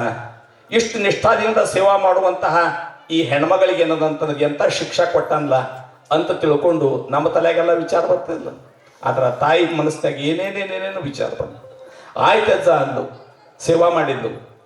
ಜಾತ್ರೆ ಮುಗೀತು, ಆಕಿ ತಲೆಗೆ ಏನೂ ತುಂಬ್ಕೊಳ್ಳಿಲ್ಲ. ನಾಯಿಗೆ ತಿಂದಂತ ಕೇಳಿದ್ರೆ ಅದನ್ನು ನೆಕ್ಕಿದ್ಲು, ತಿಂದ್ಲು, ಸ್ವಚ್ಛ ಮಾಡಿದ್ಲು, ಹೋಗ್ಬಿಟ್ಲಾಕೆ. ಜಾತ್ರೆ ಮುಗೀತು. ಹೆಂಗಾತ್ರಪ್ಪ ಜಾತ್ರೆ ಅಂತ ಕೇಳ್ಕೊಳ್ಳಿ. ಜಾತ್ರೆ ಎಲ್ಲ ಆನಂದ ಆದ ಖರೆ, ಆದ್ರೆ ಮನುಷ್ಯಗೆ ಅನ್ನೋಕ್ಕೆ ಕೈ ಅನ್ಸೋ ಒಂದು ಘಟನೆ ಮಾಡಿದಲ್ಲ, ಅದು ಯಾಕೋ ನಮ್ಮ ಪಸಂದ್ ಅನ್ಸಿಲ್ಲ ಇವತ್ತಿಂತ. ನಾನು ಏನು ಆ ಹೆಣ್ಮಗಳಿಗೆ ಅವತ್ತಿನ ದಿವಸ ಏನಂತಕ್ಕೆ ನೀವು ಶಿಕ್ಷೆ ಕೊಟ್ಟಲ್ಲ, ಅದು ನನಗೆ ಪಸಂದ್ ಆಗಿಲ್ಲ. ಎಲ್ಲ ಇವನ ಅಂದವ ಇಷ್ಟ ಅಂದ್ರೆ ಹಂಗಾರೆ ಗುರುಗಳ ನಂಬಿಕೊಂಡಿರೋದು ನಾವು ಅಂತ. ನಮ್ಮ ಜಾತಿಯವರೆಲ್ಲರೂ ಭಾಳ ಮಂದಿರಿ. ಸೋಮ್ಯ ನಂಬಿಕೆ ಹೆಸರಿ ಗುರುಗಳು, ಎಲಿತನ ಗುರುಗಳ ಹೆಸರು ಕೆಟ್ಟಿವಿ ಅಂತಂದ್ರೆ ಬೆಂಗಳೂರು ಕಡೆ ಹೋಗ್ಬೇಕ್ರಿ. ಏನ್ ಗುರು ನಷ್ಟ ಆತ, ಇದು ಗುರು ಶಬ್ದ ಇಳಿಸಿಬಿಟ್ಟಿವಿ ಈ ಮಟ್ಟಕ್ಕೆ. ಯಾವ ಸದ್ಗುರುನಾಥ ದರ್ಶನ ಮಾತ್ರದಿಂದ, ಸ್ಪರ್ಶನ ಮಾತ್ರದಿಂದ ಮುಕ್ತ ಮಾಡೋ ಸಾಮರ್ಥ್ಯದನೋ, ಒಂದು ಬೋಧದಿಂದ ಸಾಮರ್ಥ್ಯದನೋ ಅಂತ ಗುರು ಪದವಿ ಶಬ್ದ, ಗುರು ಶಬ್ದಕ್ಕೆ ನಾವು ಅರ್ಥ ಇಷ್ಟರ ಮಟ್ಟಿಗೆ ಹತ್ತಿರಕತ್ತೀವಿ. ಆದ್ರೆ ಆ ತಾಯಿ ಹಂಗಿಲ್ಲ. ಕಡಿಕೆ ಏನ್ ಮಾಡಿದ್ಲು ಅಂತಂದ್ರೆ ಆಯ್ತು ಅಂದ್ಲು. ಈಗೇನದಂತಕ್ಕೆ ಜಾತ್ರೆ ಮುಗೀತು ಅಂತಂದ ಕೂಡಲೇ ಹಂಗಾರ ಆ ಹೆಣ್ಮಕ್ಳ ಕರ್ಕೊಂಬರಿ, ಆಕೆ ಅಭಿಪ್ರಾಯ ಏನದ? ಬಂದ್ಲಕ್ಕಿ ಏನಜ್ಜ ಅಂದ್ಲು. ಅವತ್ತಿನ ದಿವಸ ಘಟನಾದ ಬಗ್ಗೆ ನಿನಗೆ ಏನು ಅನಿಸದ? ಏನೂ ಇಲ್ಲ, ಏನೇನೇನೇನೂ ಅನಿಸಿಲ್ಲ. ನಿನ್ನ ಅಜ್ಞಾಪಾಲನ ಅದೇ ನನಗೆ ಭಗವಂತರ ಪೂಜಾ ಅಂದ್ಲು. ಮತ್ತೀಕೆ ಹಿಂಗಂತಾವಲ್ಲ, ಅವತ್ತಿನ ದಿವಸ ಸಿದ್ಧಾರೂಢ ಮಹಾರಾಜರಿಂದಕ್ಕೆ ದಿವ್ಯ ದೃಷ್ಟಿಯನ್ನು ಬಂದವರಿಗೆಲ್ಲರಿಗೂ ಕೊಟ್ಟು ಏನಿತ್ತು ಅಂತ ಕೇಳಿದ್ರೆ, ಮುಂದಿನ ಜನ್ಮ ಆಕೆ ಪ್ರಾರಬ್ಧ ಕರ್ಮವಶಾತ್ ಮುಂದಿನ ಒಂದು ಜನ್ಮ ನಾಯಿದಿತ್ತಂತ್ರಿ. ಅದಕ್ಕೆ ಇದ ಜನ್ಮದಾಗ ಒಂದು ತುತ್ತು ನಾಯಿಗತ್ತೆ ಆಕೆ ಊಟ ಮಾಡಿಸಕ್ಕೆ ನಾಯಿ ಜನ್ಮದಿಂದ ಮುಕ್ತ ಮಾಡ್ಕೊಂಡು ಹೋಗಲ್ಲ. ಜಾವೆ ಶರಣ ಸದ್ಗುರುಸಿ ಚುಕಬಿದ್ದಿ ಚೌರ್ಯ ಆಯಿಸಿ. ಇಂತಹ ಒಂದು ಸಮರ್ಥ ಸದ್ಗುರುವಿನ ಒಂದು 50ನೇ ವರ್ಷದ ನಿರ್ಯಾಣ ಮಹೋತ್ಸವದ ನಾವೇನು ಭಾಗಿಯಾಗಿವೋ, ನಾವೆಲ್ಲರೂ ಭಾಗ್ಯವಂತರು. ಗುರುನಾಥನ ಕೃಪಾದೃಷ್ಟಿ ನಮ್ಮ ಮೇಲೆ ಸದೋದಿತಿರ್ಲಿ. ಅಪರೂಪಕ್ಕೆ ಬಂದಿರೋ ಮನುಷ್ಯ, ಈ ಮನುಷ್ಯ ಜನ್ಮ ಈ ಸಾರ್ಥಕ ಆಗಬೇಕು ಅಂತ ಕೇಳಿ ಸ್ವರೂಪದ ಅರಿವಿನ ಕಡೆ ನಮ್ಮನೆ ತಗೊಂಡು ಹೋಗು. ಅದಕ್ಕೆ ಕಾರಣೀಭೂತವಾಗಿರುವಂಥ ಭಕ್ತಿ ವೈರಾಗ್ಯಗಳನ್ನು ಸಮೃದ್ಧವಾಗಿ ಕರುಣಿಸಿ ಗುರುನಾಥ ನಮ್ಮ ನಿಮ್ಮೆಲ್ಲರನ್ನೆಲ್ಲ ಅನುಗ್ರಹ ಮಾಡಲಿ ಅಂತ ಅರ್ಥ ಮಾಡ್ತಾ ವಾಂಗ್ಮಯ ಸೇವಾ ಮೇಲೆ ಈಶ್ವರ ಚರಣ ಪ್ರಮಾಣ ಸದ್ಗುರುನಾಥ ಮಹಾರಾಜ್. ಸಭಾ ಸಂಚಲನ ಮಾಡುತ್ತಿರುವಂತಹ ಚಟ್ಟರ್ಗಿ ಮಹಾರಾಜರು ಅತಿಶಯ ಉತ್ತಮವಾಗಿ ಸಂಚಾಲನೆ ಮಾಡುತ್ತಾ ಎಲ್ಲರಿಗೆ ಜ್ಞಾನದ ಸುದೆಯನ್ನು ಉಣಬಡಿಸ್ತಾ ಇದ್ದಾರೆ. ಈ ಕಾರ್ಯಕ್ರಮಕ್ಕೆ ದಿವ್ಯ ಸಾನ್ನಿಧ್ಯವನ್ನು ವಹಿಸಿದಂತಹ ತಪೋಮೂರ್ತಿ ಶ್ರೀಗಳಿಗೆ ಅನಂತ ಶಿರಸಾಷ್ಟಾಂಗ ನಮಸ್ಕಾರಗಳನ್ನು ಸಲ್ಲಿಸುತ್ತಾ, ಇಲ್ಲೇ ಪರ್ಯಂತವಾಗಿ ಇಬ್ಬರು ಮಹಾನ್ ತಪೋ ಮೂರ್ತಿಗಳು ತಮ್ಮ ಇಡೀ ಆಯುಷ್ಯವನ್ನು ಈ ಸಮಾಜ ಸಲುವಾಗಿಟ್ಟು ತಮ್ಮ ಉಪನ್ಯಾಸವನ್ನು ನೀಡಿ ವಿಶ್ರಮಿಸಿದಂತಹ ದ್ವೈಗಳಿಗೆ ಅನಂತ ಶಿರಸಾಷ್ಟಾಂಗ ನಮಸ್ಕಾರಗಳನ್ನು ಸಲ್ಲಿಸುತ್ತಾ, ಈ ಸಭೆಗೆ ಬಂದಂಥ ಮುದ್ದು ಮಕ್ಕಳು, ತಾಯಿ ತಂದೆ, ಅಣ್ಣ ತಮ್ಮಂದಿರು ಎಲ್ಲರಿಗೆ ಪ್ರಥಮವಾಗಿ ಈ ಕುಬುಕಟಿ ಕ್ಷೇತ್ರಕ್ಕೆ ಬರಬೇಕಾದ್ರೆ ಒಂದು 35 ವರ್ಷ ಹಿಂದಗಡೆ ನಮ್ಮ ಜಮಖಂಡಿ ಒಳಗಿರುವಂಥ ಮಹೇಶ್ ಜೋಶಿ ಅವರ ಪರಿವಾರದವರು ಅಪ್ಪಾಜಿ ಈ ಕಡೆ ಒಂದು ಕುಬುಕಟ್ಟಿಗೆ ಭಾಳ ಚಲೋ ಸಪ್ತಾಹ ಆಗ್ತದೆ ಹೋಗೋಣಂತ ಕರ್ಕೊಂಡ್ಬಂದರು. ಆವಾಗಲಿಂದ ಈ ಸಮರ್ಥರ ಕೃಪಾ ಕಟಾಕ್ಷ ನಮ್ಮ ಮೇಲೆ ಯಾವತ್ ಕಾಲದಲ್ಲಿ ಅದ. ಅದರಂತೆ ಜನವಾಡ ಎಲ್ಲ ಸಂತರು ಈ ಕಾರ್ಯಕ್ರಮದಲ್ಲಿ ನಮಗೆ ಹಲವಾರು ಸಲ ಕರ್ಕೊಂಡು ಬರುವುದು, ಈ ಸತ್ಸಂಗದಲ್ಲಿ ಪಾಲ್ಗೊಳ್ಳೋದು ಪ್ರಯತ್ನ ಮಾಡಿದ್ದಾರೆ. ನಮ್ಮ ಸಾಂಪ್ರದಾಯಿಕ ದೊಡ್ಡ ಕೊಡುಗೆಯನ್ನು ಇವತ್ತಿನ ದಿವಸ ಈ ಮಠದಿಂದ ಸಿಕ್ಕದಂದ್ರೆ ಯಾವುದಪ್ಪ ಅಂತಂದ್ರೆ ದಾಸಬೋಧ ಗ್ರಂಥ ಕನ್ನಡದಲ್ಲಿ ಪ್ರಾಪ್ತಿಯಾದಂಥ ಬಹಳ ಮಹಾ ದೊಡ್ಡ ಕೊಡುಗೆಯನ್ನು ಈ ಕುಕ್ಕಡಿ ಸಂಪ್ರದಾಯದ ಎಲ್ಲ ಸಂತರು ಇದನ್ನು ಒಂದು ದೊಡ್ಡ ಕೊಡುಗೆ ನಮಗೆ ಕೊಟ್ಟಿದ್ದಾರೆ. ದಾಸಬೋಧ ಗ್ರಂಥ ಮರಾಠಿ ಒಳಗೆ ಇತ್ತು, ಎಲ್ಲರೂ ಅದನ್ನೇ ಓದಬೇಕಾಗಿತ್ತು. ಬಹಳಷ್ಟು ಜನರಿಗೆ ಅದರ ಮರ್ಮ ಬಹಳಷ್ಟು ವಿಸ್ತಾರವಾಗಿ ತಿಳ್ಕೊಳ್ಳಿಕ್ಕೆ ಸಾಧ್ಯ ಆಗ್ತಿದ್ದಿಲ್ಲ. ಮರಾಠಿ ಬಲ್ಲವರಿಗೆ ಅದು ಸಹಜವಾಗಿ ತಿಳಿತಿತ್ತು, ಕನ್ನಡ ಸಾಂಪ್ರದಾಯಿಕ ಜನರಿಗೆ ಅದು ತಿಳಿತಿದ್ದಿಲ್ಲ. ಅದನ್ನೇ ಇವತ್ತು ಬಹಳ ಉತ್ಸಾಹದ ಆನಂದದ ಸ್ಫೂರ್ತಿ ತರುವಂಥ ಒಂದು ದಿವ್ಯ ಸಂಗತಿ. ಈ ದಾಸಬೋಧ ಗ್ರಂಥದ ಬಗ್ಗೆ ಹೇಳಬೇಕಾದ್ರೆ ನಮ್ಮ ಕಡೆ ಶಬ್ದ ಇಲ್ಲ. ಸಮರ್ಥರೇ ಹೇಳಿದ್ದಾರೆ,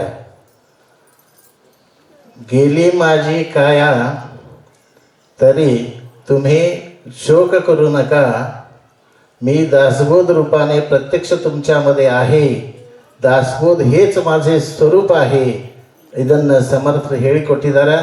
ಅದರಂತೆ ಯಾರು ದಾಸಬೋಧ ಓದುತ್ತಾರೆ ಅವರಿಗೆ ನಾವು ಪ್ರತಿನಿತ್ಯ ದಾಸಬೋಧ ಆರತಿಯನ್ನು ಆಡುವಾಗ ಕಲ್ಯಾಣ ಲೇಖಕಾಚೆ ಭಾವಗರ್ಭ ಹೃದಯ, ಯಾರದನ್ನು ಜ್ಞಾನ ಹೋಯ ಮೂಢ ಅತಿ ಪಾಷಾಣ ತ್ಯಾ ದಗಡ, ಇಂಥವ್ರಿಗೆ ಜ್ಞಾನ ಕೊಡುವಂಥ ಒಂದು ಇದು ದಿವ್ಯ ಗ್ರಂಥ ಅದ. ಅದಕ್ಕೆ ಆ ಗ್ರಂಥದ ಪಾರಾಯಣ ಮಾಡುವಂಥ ಸೌಭಾಗ್ಯ ಯಾರಿಗೆ ಮರಾಠಿ ಬರೋದಿಲ್ಲ ಅವ್ರು ಎಲ್ಲರಿಗೆ, ಮರಾಠಿ ಬಲ್ಲವರಿಗೆ ಬಂತು ಬರಲಾರ್ದವ್ರಿಗೆ ಬಂತು ಅಂತ ತಿಳ್ಕೊಂಡು ಇವತ್ತಿನ ಈ ದಾಸಬೋಧ ಗ್ರಂಥ ಬಿಡುಗಡೆ ಮಾಡಿದ್ದ ನಮ್ಮ ಸಂಪ್ರದಾಯ ಹಿಂಚಿಗಿರಿ ಒಟ್ಟು ಸಾಂಪ್ರದಾಯಿಕ ಬಹಳ ದೊಡ್ಡ ಕೊಡುಗೆಯನ್ನು ಈ ನಮ್ಮ ಕುಪ್ಪಕಡಿ ಕ್ಷೇತ್ರದಿಂದ ಕೊಡಲಾಗಿದೆ. ಎಲ್ಲ ಸಂತರಿಗೆ ಅನೇಕ ಧನ್ಯವಾದಗಳನ್ನು ಹೇಳ್ತೀನಿ. ಇದರ ಪೂರ್ವದಲ್ಲಿ ಸಜ್ಜನಗಢದಲ್ಲಿ ನಮ್ಮ ಸಂಪ್ರದಾಯದ ಆದರ್ಶ ಪುರುಷರಾದಂಥ ನರಸಿಂಹೇಶ್ವರ ಮಹಾರಾಜರು 1 ವರ್ಷ ಪರ್ಯಂತ ಸಜ್ಜನಗಢದಲ್ಲಿ ಇದ್ದು ಈ ದಾಸಬೋಧ ಪ್ರತಿನಿತ್ಯ ಮುಂಜಾನೆ ಶುರು ಮಾಡಿ ಸಂಜೆಗೆ ಮುಗಿಸೋದು, ಮುಂಜಾನೆ ಶುರು ಮಾಡೋದು ಸಂಜೆಗೆ ಮುಗಿಸೋದು. ಇಂಥ ಪರಿ 1 ವರ್ಷ ಆ ದಾಸಬೋಧ ಗ್ರಂಥ ಪಾರಾಯಣವನ್ನು ಮಾಡಿದ್ದಾರೆ. ದಾಸಬೋಧ ಕನ್ನಡದಲ್ಲಿ ಬರೀಲಿಕ್ಕೆ ಶುರು ಮಾಡಿದರು. ಭಾವುಸಾಹೇಬ್ ಮಹಾರಾಜರ ಅದನ್ನು ನಿಲ್ಲಿಸಿದ್ರು. ನೋಡಪ್ಪ ಅವ್ರದ್ದು ನಾವು ಕಿಮ್ಮತ್ತು ಕಡಿಮೆ ಮಾಡಿದಂಗೆ ಆಗ್ತದೆ, ಈಗೇನು ಬೇಡ ಮುಂದೆ ನೋಡೋಣ ಅಂಥೇಳಿ ಭಾವುಸಾಹೇಬ್ ಮಹಾರಾಜರ ಅವ್ರಿಗೆ ತಡಿಸಿದ್ರು. ಈಗ ಭಾವುಸಾಹೇಬ್ ಮಹಾರಾಜರ ಆಜ್ಞೆ ಆಗಿ ಇದು ಗ್ರಂಥ ನಿಮ್ಮೆಲ್ಲರ ಕೈಯಲ್ಲಿ ಬಂದದ. ಅದಕ್ಕೆ ಆ ದಾಸಬೋಧ ಗ್ರಂಥ ಮುಖಾಂತರ ಈ ನಮ್ಮ ಸಂಪ್ರದಾಯ ಆ ಮೋಕ್ಷದಾರಿ ಕಡೆ ಹೊಂಟದ. ಆ ಮೋಕ್ಷವನ್ನು ಸದ್ಗುರುನಾಥ ನಿಮಗೆ ಎಲ್ಲರಿಗೆ ಸಹಜವಾಗಿ ಈ ಸಂಪ್ರದಾಯದ ಆಚರಣೆಯಲ್ಲಿ ಯಾರ್ಯಾರು ಇದ್ದಾರೆ ಅವರ ಸಂಖ್ಯೆಯಲ್ಲಿ ಯಾರ್ಯಾರು ಬರ್ತಾರೆ ಅವರೆಲ್ಲರಿಗೂ ಸಹಜವಾಗಿ ಪ್ರಾಪ್ತ ಮಾಡಿಕೊಡುವಂಥ ಈ ಸಂಪ್ರದಾಯದ ಪದ್ಧತಿ ಅದ. ಆ ಪದ್ಧತಿ ಹಿಡ್ಕೊಂಡು ಯಾರು ಹೋಗ್ತಾರೆ ಅವರೆಲ್ಲರಿಗೆ ಸದ್ಗುರು ಸಮರ್ಥ ಸದ್ಗುರುಗಳ ಕೃಪಾ ಆಶೀರ್ವಾದವನ್ನು ಆಗ್ತದಂತ ಹೇಳುತ್ತಾ ನಾನು ವಾಕ್ಪುಷ್ಪ ಸೇವೆಯನ್ನು ಸದ್ಗುರು ಚಟ ಅರವಿಂದ ಕರ್ಪಿಸ್ತೀನಿ.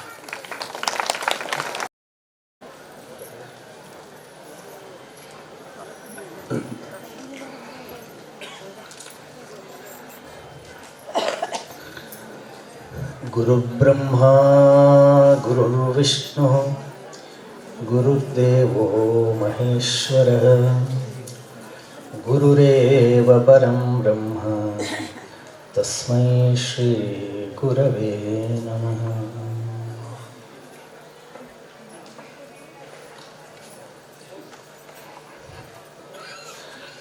ದೇವಮಂದಿರ ಭಜನೆ ಪೂಜೆ ಪ್ರಸಾದಗಳು ಜೀವನದ ಅಲಂಕಾರ ಮನಸ್ಸಿನುದ್ಧಾರ. ಭಾವವಂ ಕ್ಷುಲ್ಲ ಜಗದಿಂ ಬಿಡಿಸಿ ಮೇಲೊಯ್ಯುವುದು ಆವುದಾದೊಡಮುಳಿತು ಮಂಕುತಿಮ್ಮ. ಪೂಜ್ಯ ಡಿ ವಿ ಜಿ ತಮ್ಮ ಮಂಕುತಿಮ್ಮನ ಕಗ್ಗದಲ್ಲಿ ಹೇಳ್ತಾರೆ, ಜಗತ್ತಿನಲ್ಲಿ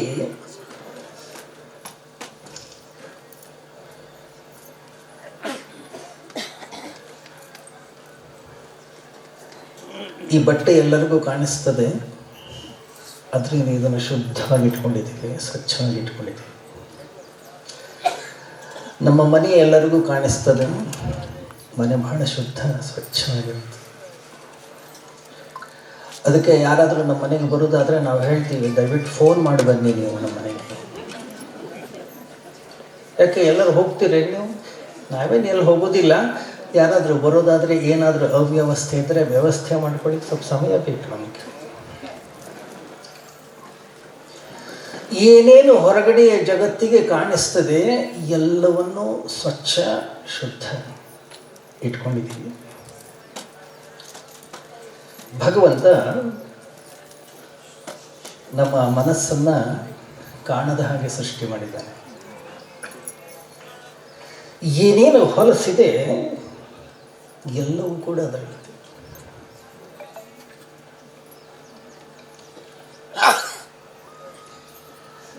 ನೆಮ್ಮದಿಯ ಜೀವನವನ್ನು ನಾವು ಸಾಗಿಸಬೇಕು, ನಮ್ಮ ಅಂತಃಕರಣವು ಕೂಡ ಶುದ್ಧವಾಗಿರಬೇಕು. ಶರೀರದ ಶುದ್ಧತೆಗೆ ನಮ್ಮ ಹತ್ರ ಬೇಕಾದಷ್ಟು ವ್ಯವಸ್ಥೆ ಇದೆ, ಬಟ್ಟೆಯ ಶುದ್ಧತೆಗೆ ಬೇಕಾದಷ್ಟು ವ್ಯವಸ್ಥೆ ಇದೆ ನಮ್ಮ ಹತ್ರ. ಮನಸ್ಸು ಹೊಲಸಾದರೆ ಏನಿದೆ ವ್ಯವಸ್ಥೆ ನಮ್ಮ ಹತ್ರ? ನಮ್ಮ ಹತ್ರ ಯಾವ ವ್ಯವಸ್ಥೆ ಇಲ್ಲ. ಮನಸ್ಸನ್ನು ಹಾಳು ಮಾಡ್ಕೊಳ್ಳಿಕ್ಕೆ ಬೇಕಾದಷ್ಟು ವ್ಯವಸ್ಥೆಗಳನ್ನು ಮಾಡ್ಕೊಂಡಿದ್ದೀವಿ ನಾವು. ಸುಮ್ಮನೆ ಇಂದ್ರಿಯಗಳನ್ನು ತೆಗೆದ್ರೆ ಸಾಕು. ಪರಾಂಚಿಖಾನಿ ವ್ಯತೃಣ ಸ್ವಯಂಭೂ ತಸ್ಮಾತ್ ಪರಾಂಗ್ ಪಶ್ಯತಿ ನ ಅಂತರಾತ್ಮನ್. ಕಠೋಪನಿಷತ್ನಲ್ಲಿ ಯಮ ಹೇಳ್ತಾನೆ, ಏನು 5 ಇಂದ್ರಿಯಗಳಿವೆ, ಇಂದ್ರಿಯಗಳನ್ನು ತೆಗೆದ್ರೆ ಸಾಕು, ಸಹಜವಾಗಿ ಹೊರಗಡೆಯ ಜಗತ್ತಿನ ಕಡೆಗೆ ಹೋಗ್ತದೆ, ಒಳಗಡೆಗೆ ಬರೋದಿಲ್ಲ. ನಾವು ಏನೇನು ಈ ಹೊರಗಡೆಯ ಜಗತ್ತಿನಲ್ಲಿ ವ್ಯವಸ್ಥೆಗಳನ್ನು ಕಂಡುಹಿಡ್ಕೊಂಡಿದ್ದೀವಿ, ಎಲ್ಲ ವ್ಯವಸ್ಥೆಗಳು ಕೂಡ ಮನಸ್ಸನ್ನು ಹಾಳು ಮಾಡಿಕೊಳ್ತಕ್ಕಂಥ ವ್ಯವಸ್ಥೆ.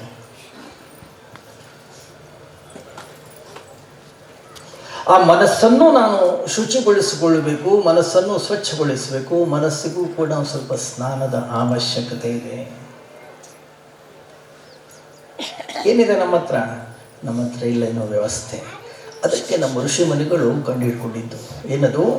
ದೇವ ಮಂದಿರ ಭಜನೆ ಪೂಜೆ ಪ್ರಸಾದಗಳು ಜೀವನದ ಅಲಂಕಾರ, ಮನಸ್ಸಿನುದ್ಧಾರ.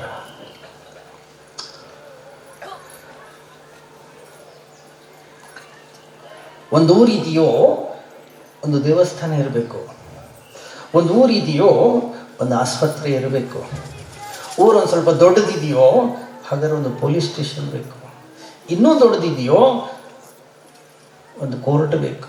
ಏನು ಅದೆಲ್ಲ ಭೂಷಣ ಬೇಕದು.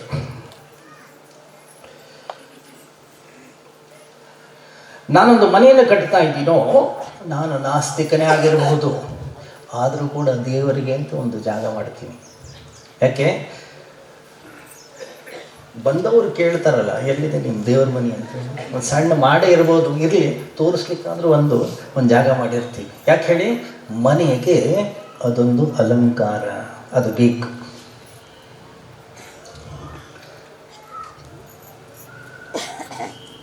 ದೇವ ಮಂದಿರ ಭಜನೆ ಪೂಜೆ ಪ್ರಸಾದಗಳು.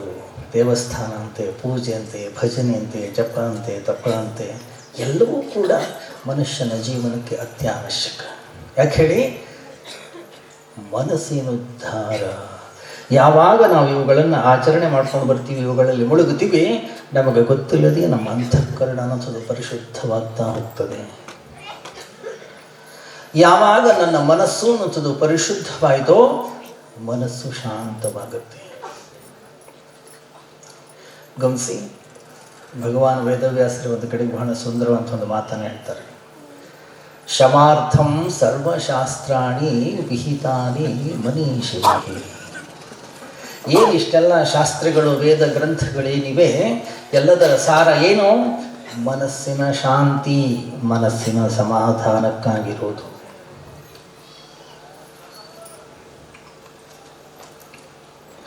ಒಂದು ವೇಳೆ ಜೀವನದಲ್ಲಿ ಆಗ್ತಕ್ಕಂಥ ಸಣ್ಣ ಸಣ್ಣ ಘಟನೆಗಳಿಂದ ನಾವು ನಮ್ಮ ಮನಸ್ಸಿನ ಪ್ರಶಾಂತತೆಯನ್ನು ಹಾಳು ಮಾಡ್ಕೊಳ್ತೀವೋ, ಹಾಗಾದರೆ ನನ್ನ ಹೆಸರು ಸಂಸಾರಿ.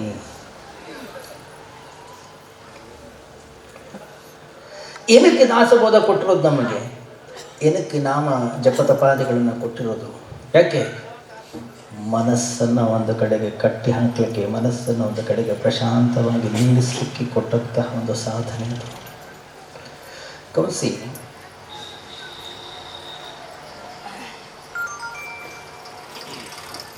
ಎಲ್ಲೋ ಒಂದು ಪಾರ್ಕಿಗೆ ಹೋಗ್ತೀವಿ, ಹೋದಾಗ ಆಯಾಸ ಆಗುತ್ತೆ ನಮಗೆ. ಅಲ್ಲೊಂದು ಬೆಂಚ್ ಇಟ್ಟಿರ್ತಾರೆ ಕೂತ್ಕೊಳ್ಳಿಕ್ಕೆ. ಹೋಗಿ ಕೂತ್ಕೊಂಡ್ಬಿಡಲ್ಲ ನಾವು. ಮೊದಲು ನೋಡ್ತೀವಿ ಅದು ಸ್ವಚ್ಛ ಅದನೋ ಇಲ್ಲೋ ಅಂತ ಹೇಳಿ ಒಂದ್ಸರಿ ಮುಟ್ಟು ನೋಡ್ತೀವಿ ನಾವು. ಶುಚಿಯಾಗಿದ್ದರೆ ಮಾತ್ರ ಕೊಡ್ತೀವಿ, ಇಲ್ಲ ಸ್ವಚ್ಛ ಮಾಡಿಕೊಂಡು ಆಮೇಲೆ ಕೊಡ್ತೀವಿ. ಯಾಕೆಂದರೆ ಬಟ್ಟೆಗೆ ಮೌಲ್ಯ ಇದೆ, ಹೌದಾ? ಸುಮ್ಮನೆ ನಮ್ಮ ಹತ್ರ ಹಣ ಇರ್ಬೋದು, ಏನಂದ್ರೆ ಹೋಗಿ ಆ ಎಲ್ಲ ವಸ್ತುಗಳನ್ನು ಮಾರ್ಕೆಟ್ನಲ್ಲಿ ಅಥವಾ ದಾರಿ ಬೀದಿಯಲ್ಲಿ ಏನೇನು ಮಾರ್ತಾ ಇರ್ತಾರೆ ಎಲ್ಲವನ್ನೂ ಕೂಡ ತಗೊಳ್ಳಲ್ಲ ನಾವು.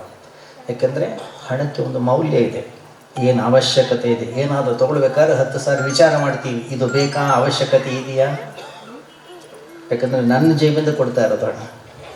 ಯಾಕೆ? ಹಣಕ್ಕೊಂದು ಮೌಲ್ಯ ಇದೆ, ಹೌದಲ್ಲ? ಯಾವ್ಯಾವ ವಸ್ತುಗಳಿಗೆ ನಾವು ನಮ್ಮ ಜೀವನದಲ್ಲಿ ಮೌಲ್ಯವನ್ನು ಕೊಟ್ಟಿದ್ದೀವಿ ಅದನ್ನು ಬಹಳಷ್ಟು ವಿಚಾರ ಮಾಡಿ ಚಿಂತನೆಯನ್ನು ಮಾಡಿ ವ್ಯವಹರಿಸ್ತೀವಿ, ಖರ್ಚು ಮಾಡ್ತೀವಿ.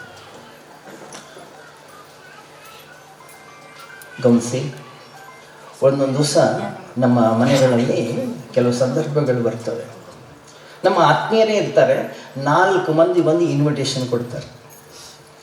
ನಮ್ಮ ಮನೇಲಿ ಮುಂಜಿಗಿದೆ, ನಮ್ಮ ಮನೇಲಿ ಒಂದು ಮದುವೆ ಇದೆ, ಗೃಹ ಪ್ರವೇಶ ಇದೆ, ಯಾವುದೋ ಒಂದು ಬರ್ತ್ಡೇ ಪಾರ್ಟಿ ಇದೆ, ಇಲ್ಲೇನೋ ಹೀಗೆ ಏನೇನೋ ಕಾರ್ಯಕ್ರಮಗಳಿರ್ತವೆ. ಎಲ್ಲರೂ ಬಂದು ಇನ್ವಿಟೇಷನ್ ಕೊಡ್ತಾರೆ. ಯಾರ್ಯಾರು ಬಂದು ನಮ್ಗೆ ಇನ್ವಿಟೇಷನ್ ಕೊಟ್ಟಿದ್ದಾರೆ ಎಲ್ಲರೂ ನಮ್ಗೆ ಆತ್ಮೀಯರೇ. ಹೇಗೆ ಮ್ಯಾನೇಜ್ ಮಾಡ್ತೀವಿ ನಾವು ಅದನ್ನು? ನಾವು ಹೇಳ್ತೀವಿ, ಗಂಡ ಒಂದು ಕಡೆಗೆ ಹೋಗ್ತಾನೆ, ಹೆಂಡತಿ ಒಂದು ಕಡೆಗೆ ಹೋಗ್ತಾಳೆ, ಮಕ್ಕಳು ಇನ್ನೊಂದು ಕಡೆಗೆ ಹೋಗ್ತಾರೆ, ಇನ್ನೂ ಕೆಲವರು ಸಾಯಂಕಾಲದ ಪಾರ್ಟಿಗೆ ಹೋಗ್ತಾರೆ, ಇನ್ನೂ ಕೆಲವರು ಹೇಳ್ತಾರೆ ಇಲ್ಲ ನಮಗೆ ಈ ಸರಿ ಆಗೋದಿಲ್ಲ, ನಾವು ಬೇರೆ ಕಡೆ ಹೋಗಬೇಕಾಗಿದೆ, ಹೋಗ್ಲಿಕ್ಕೆ ಆಗೋದಿಲ್ಲ. ಹೌದಾ? ಮ್ಯಾನೇಜ್ ಮಾಡ್ಕೊಳ್ತೀವಿ ನಾವು. ಅದರ ಅರ್ಥ ಏನು? ಎಲ್ಲಿ ಹೋಗಬೇಕು ಎಲ್ಲಿ ಹೋಗಬಾರ್ದು ಅನ್ನುವಂಥದ್ದನ್ನು ನಾವು ನಿರ್ಧಾರ ಮಾಡ್ತೀವಿ. ಯಾವಾಗ ನಾವು ಎಲ್ಲಿ ಹೋಗಬೇಕು ಎಲ್ಲಿ ಹೋಗಬಾರ್ದು ಅನ್ನೋದನ್ನು ನಾವು ನಿರ್ಧಾರ ಮಾಡ್ತೀವೋ ಅದು ಜೀವನದ ಬಹಳ ಸುಂದರವಾದಂಥ ಕ್ಷಣ. ಆದರೆ ಅದು ಇಲ್ಲಿಗೆ ನಿಲ್ಬಾರ್ದು. ಜೀವನದಲ್ಲಿ ಅನೇಕರು ಬರ್ತಾರೆ, ಒಂದು ಸಣ್ಣ ಇನ್ವಿಟೇಷನ್ ಕೊಡ್ತಾರೆ ನಮಗೆ. ಏನಂತ? ಸ್ವಲ್ಪ ಕೋಪ ಮಾಡ್ಕೋತೀರಾ, ಸ್ವಲ್ಪ ಅಳ್ತೀರಾ, ಸ್ವಲ್ಪ ನಗ್ತೀರಾ, ಸ್ವಲ್ಪ ಟೆನ್ಷನ್ ಮಾಡ್ಕೊಳ್ತೀರಾ, ಏನೇನೋ ಇನ್ವಿಟೇಷನ್ ತಂದು ಕೊಡ್ತಾರೆ ನಮಗೆ. ಯಾರೋ ಚಾಡಿ ಮಾತು ಹೇಳ್ತಾರೆ, ಯಾರೋ ಬೈತಾರೆ, ಯಾರೋ ಅಪಮಾನವನ್ನು ಮಾಡ್ತಾರೆ, ಯಾರೋ ತೇಜೋವಧಿಯನ್ನು ಮಾಡ್ತಾರೆ, ಇಲ್ಲ ಸಲ್ಲದ ಅಪವಾದಗಳನ್ನು ನಮ್ಮ ಮೇಲೆ ಹೊರಿಸ್ತಾರೆ. ಏನದೆಲ್ಲ? ಅದೆಲ್ಲ ಅವ್ರು ಇನ್ವಿಟೇಷನ್ ಕೊಡ್ತಾ ಇದ್ದಾರೆ ನಮಗೆ. ಅದನ್ನು ಅಕ್ಸೆಪ್ಟ್ ಮಾಡಿಕೊಳ್ಬೇಕೋ ಬೇಡವೋ ನಮ್ಮ ಕೈಯಲ್ಲಿ. ಒಂದು ವೇಳೆ ಅದನ್ನು ನಾನು ಅಕ್ಸೆಪ್ಟ್ ಮಾಡಿಕೊಂಡು ನನ್ನ ಮನಸ್ಸು ಅನ್ನೋದು ಹಾಳಾಗುತ್ತೆ, ನನ್ನ ಜೀವನ ನರಕವಾಗುತ್ತೆ. ಈ ಜಗತ್ತಿನಲ್ಲಿ ನಾನು ನನ್ನ ಮನಸ್ಸನ್ನು ಹಾಳು ಮಾಡಿಕೊಂಡು ನಾನು ಅಳ್ತಾ ಕೂತ್ಕೊಳ್ತೀನೋ, ಈ ಜಗತ್ತಿನಲ್ಲಿ ನಾನು ಒಬ್ಬನೇ ಅಳ್ತಾ ಕೂತ್ಕೊಳ್ಳೋದು, ಹೊರಗಡೆಯ ಜಗತ್ತಲ್ಲಿ ಯಾವ ವ್ಯತ್ಯಾಸವೂ ಕೂಡ ಆಗೋದು.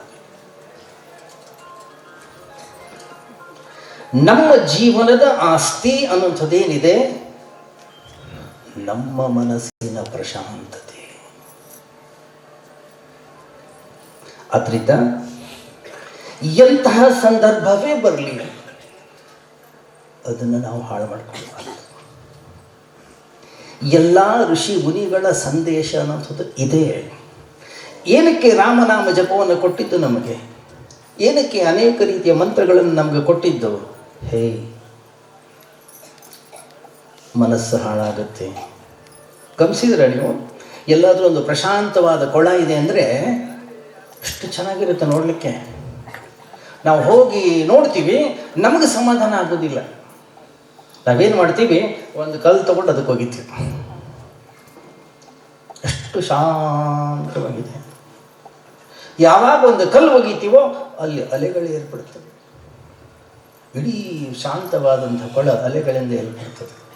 ಅಷ್ಟು ಮಾತ್ರವಲ್ಲ, ನಾವು ಎಂಥ ಕಲ್ಲು ಒಗಿತೀವಿ ಅನ್ನೋದ್ರ ಮೇಲೆ ಡಿಪೆಂಡ್ ಆಗಿದೆ. ಸ್ವಲ್ಪ ದೊಡ್ಡ ಕಲ್ಲು ಒಗೆದ್ರೆ ಕೆಳಗಿನ ಕಸ ಎಲ್ಲ ಹೊರಗೆ ಬರುತ್ತೆ. ಹಾಗೆ ಈ ಜಗತ್ತಿನಲ್ಲಿ ಎಲ್ಲರೂ ಕೂಡ ಅವರವರ ಯೋಗ್ಯತೆಗೆ ಅನುಗುಣವಾದಂಥ ಒಂದು ಕಲ್ಲನ್ನು ಒಗಿತಾ ಇರ್ತಾರೆ ನಮ್ಮ ಮನಸ್ಸಿಗೆ.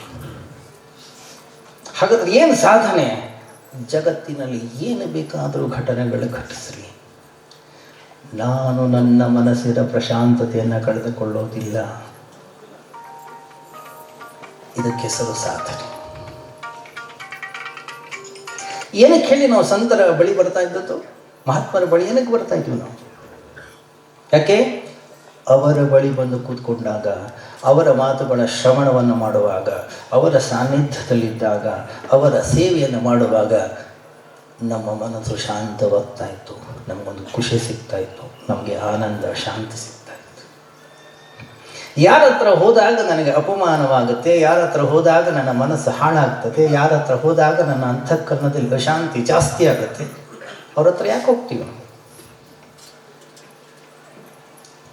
ಇನ್ಫ್ಯಾಕ್ಟ್ ಎಷ್ಟೋ ಜನರು ನಮ್ಮ ಹತ್ರನೂ ಬರೋದಿಲ್ಲ. ಯಾಕೆ? ಬೇಡಪ್ಪ ತಲೆನೋವು. ಏನು ತೋರಿಸ್ತದದು? ಗಮನಿಸಿ, ಮಹಾತ್ಮರಿಗೂ ನಮಗಿರ್ತಕ್ಕಂಥ ವ್ಯತ್ಯಾಸ. ಮಹಾತ್ಮ ಸುಗಂಧವನ್ನು ಬೀರ್ತಾ ಇದ್ದ. ಅವನ ಒಂದೇ ಮಾತುಗಳು ಮನಸ್ಸಿಗೆ ಶಾಂತಿ, ನೆಮ್ಮದಿಯನ್ನು ತಂದು ಕೊಡ್ತಾ ಇತ್ತು. ನಮ್ಮ ಅಂತಃಕರಣದ ಒಳಗಡೆ ಏನಿದೆ? ನಮ್ಮ ಅಂತಃಕರಣದ ಒಳಗಡೆ ಬರೀ ಅಶಾಂತಿ, ದುಃಖ, ಸಮಸ್ಯೆ. ಗಮನಿಸಿದ್ರೆ ನೀವು, ನಮ್ಮಲ್ಲೊಂದು ಕ್ರಮ ಇದೆ. ಬೆಳಿಗ್ಗೆನೋ ಮಧ್ಯಾಹ್ನನೋ ಸಂಜೆನೋ ಯಾರೋ ವಾಕಿಂಗ್ ಹೋಗ್ತಾ ಇರ್ತಾರೆ. ವಾಕಿಂಗ್ ಹೋಗುವಾಗ ಕೆಲವರು ಹೋಗುವ, ಕೆಲವರು ಬರ್ತಾ ಇರ್ತಾರೆ, ಕೆಲವರು ಹೀಗೆ ಆಗ್ತಾ ಇರುತ್ತೆ. ಸ್ವಲ್ಪ ಲೇಟು ಹೇಳೋರು, ಬೇಗ ಹೇಳೋರು ಬೇಗ ಹೋಗ್ತಾರೆ, ನಿಧಾನಕ್ಕೆ ಹೇಳೋರು ನಿಧಾನಕ್ಕೆ ಹೋಗ್ತಾರೆ. ಒಬ್ಬರಿಗೊಬ್ಬರು ಭೇಟಿ ಆಗ್ತಾರೆ. ಭೇಟಿ ಆದಾಗ ಅವ್ರು ಹೇಳ್ತಾರೆ, ನಮಸ್ಕಾರ, ಹೆಂಗಿದ್ದೀರಿ ಕೇಳ್ತಾರೆ. ಇದು ರೆಡಿಮೇಡ್ ಕ್ವಶನ್, ಅವ್ರದ್ದು ರೆಡಿಮೇಡ್ ಆನ್ಸರ್ ಏನು? ಆರಾಮಾಗಿದ್ದೀವಿ. ಒಂದು ವೇಳೆ ನೀವು ಆ ವ್ಯಕ್ತಿಯ ಜೊತೆ 5 ನಿಮಿಷ ನಿಂತುಕೊಳ್ಳಿ, ಅವನು ಎಷ್ಟು ಚೆನ್ನಾಗಿದ್ದಾನೆ, ಎಷ್ಟು ಆರಾಮಾಗಿದ್ದಾನೆ ಅಂತ ಹೇಳಲಿಕ್ಕೆ ಶುರು ಮಾಡ್ತಾನೆ. ಯಾಕೆಂದರೆ ಯಾವ ವ್ಯಕ್ತಿಯೂ ಕೂಡ ಸಂತೋಷವಾಗಿಲ್ಲ. ಯಾರಾದರೂ ನಮಗೊಬ್ಬರು ಸಿಕ್ಕರೋ ಏನು ಮಾಡ್ತೀವಿ ನಾವು? ಒಂದು ಕಪ್ ಚಹಾ ಕೊಡ್ತೀವಿ, ಕೂಡಿಸ್ತೀವಿ, 1 ತಾಸು ನಮ್ಮದು ದುಃಖ ಏನಿದೆ ಎಲ್ಲವನ್ನು ಅವ್ರ ಮೇಲೆ ಧಾರೆ ಎರಿತೀವಿ. ಇನ್ನೊಂದ್ಸರಿ ಬರ್ತಾನೇನೋ ನಮ್ಮನೆ. ಆಮೇಲೆ ಹೇಳ್ತೀವಿ, ನೀವು ಬಂದ್ರಿ ಚಲೋ ಆಯ್ತು, ನಮ್ಮದು ತಲೆ ಸ್ವಲ್ಪ ಹಗರ. ಅವನ ಗತಿ ಏನು? ಅದಕ್ಕೆ ಜನ ಒಬ್ಬರನ್ನೊಬ್ಬರು ಭೇಟಿ ಮಾಡಲಿಕ್ಕೆ ಇಷ್ಟಪಡೋದಿಲ್ಲ.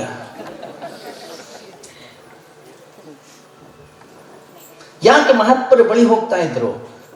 ಯಾವತ್ತೂ ಕೂಡ ಅವರು ತಮ್ಮ ದುಃಖವನ್ನು, ತಮ್ಮ ಸಮಸ್ಯೆಯನ್ನು, ತಮ್ಮ ನೋವನ್ನು ಯಾವತ್ತೂ ಕೂಡ ಹೇಳ್ಕೊಳ್ತಿರ್ಲಿಲ್ಲ. ಬಂದಂತಹ ವ್ಯಕ್ತಿಯ ಸಮಸ್ಯೆಯನ್ನು ಕೇಳ್ತಾ ಇದ್ರು, ಬಂದಂಥವರ ಕಣ್ಣೀರನ್ನು ಒರೆಸುವ ಕೆಲಸವನ್ನು ಅವರು ಮಾಡಿದರು. ಅದಕ್ಕಾಗಿ ಇವತ್ತಿಗೂ 50 ಅಲ್ಲ 100 ವರ್ಷ ಆದರೂ ಅಂಥವ್ರನ್ನ ಸ್ಮರಿಸ್ತೀವಿ. 100 ವರ್ಷವಾದರೂ ಈ ಥರದ ಫೋಟೋ ಹಾಕ್ಕೊಂಡು ನಾವು ಪೂಜೆ ಮಾಡ್ತೀವಿ.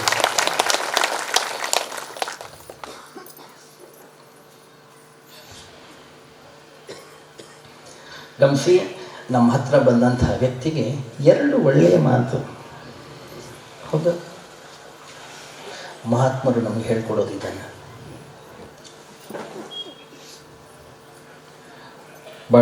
ಒಬ್ಬ ಕವಿ ಬಹಳ ಸುಂದರವಾದ ಒಂದು ಪದ್ಯವನ್ನು ಬರೆದಿದ್ದಾನೆ. ಜನಮಾನಸದೊಳು ಸದ್ಭಾವನೆ ಬೀರಲು ಮತ್ತೊಮ್ಮೆ ಬಾಗುರುರಾಯ. ಹೌದಾ? ಯಾರಾದರೂ ಒಬ್ಬ ವ್ಯಕ್ತಿಯ ಬಳಿ ನಾವು ಹೋದರೆ ನಮ್ಮ ಅಂತಃಕರಣದಲ್ಲಿ ಒಂದು ಸದ್ಭಾವನೆ ಬರಬೇಕು, ನಮ್ಮ ಅಂತಃಕರಣದಲ್ಲಿ ಒಂದು ಭಕ್ತಿಯ ಭಾವ ಉದಯವಾಗಬೇಕು, ನಮ್ಮ ಅಂತಃಕರಣ ಒಂದಿಷ್ಟು ಪ್ರಶಾಂತವಾಗಬೇಕು, ನಮ್ಮ ಮನಸ್ಸು ಒಂದಿಷ್ಟು ನಗಬೇಕು. ಯಾರಾದರೂ ಮಾತುಗಳನ್ನು ಕೇಳುವಾಗ ನಮ್ಗನ್ನಿಸ್ಬೇಕು, ಆಹಾ ಎಷ್ಟು ಚೆನ್ನಾಗಿದೆ ಈ ಮಾತು, ಇನ್ನೂ ಕೇಳಬೇಕು ಅಂತ ಅನ್ನಿಸ್ಬೇಕು ನಮಗೆ. ಆ ಮಾತುಗಳನ್ನು ಮತ್ತೆ ಮತ್ತೆ ಮತ್ತೆ ಮತ್ತೆ ಅಂತಃಕರಣದಲ್ಲಿ ಮೆಲುಕು ಹಾಕುವ ಹಾಗಿರಬೇಕು. ಯಾರು ಆ ರೀತಿಯಲ್ಲಿ ಇರ್ತಾರೋ ಅಂಥವ್ರನ್ನ ಮಹಾತ್ಮ ಅಂತ ಕರೆಯೋದು, ಬಟ್ಟೆ ಹಾಕ್ಕೊಂಡವ್ರನ್ನಲ್ಲ. ಏನಿದು? ಇದೊಂದು ಯೂನಿಫಾರ್ಮ್ ಅಷ್ಟೇ. ಯಾವಾಗ ಈ ಬಟ್ಟೆಯನ್ನು ನಾನು ಹಾಕ್ಕೊಳ್ತೀನಿ, ಈ ಬಟ್ಟೆಯನ್ನು ನೋಡಿದಾಗೆಲ್ಲ ನನಗೆ ನೆನಪಾಗಬೇಕು, ಓಹ್ ನಾನು ಈ ಮಾರ್ಗದಲ್ಲಿದ್ದೀನಿ, ನಾನು ಹೀಗಿರಬೇಕು. ಇದನ್ನು ತಂದದ್ದು ಆಚಾರ್ಯ ಶಂಕರರು.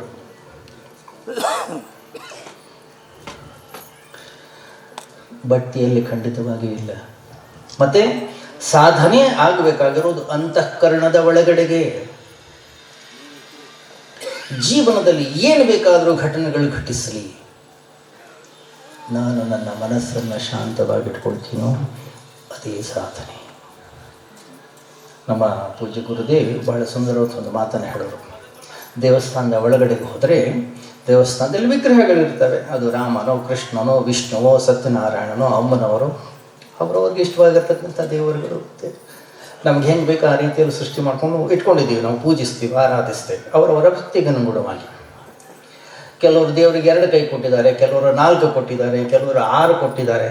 ಇರಲಿ, ಆದರೆ ಎಷ್ಟೇ ಕೈ ಕೊಡಲಿ ಆ 2 ಕೈ ಮಾತ್ರ ಹೀಗಿರುತ್ತೆ. ಏನದು?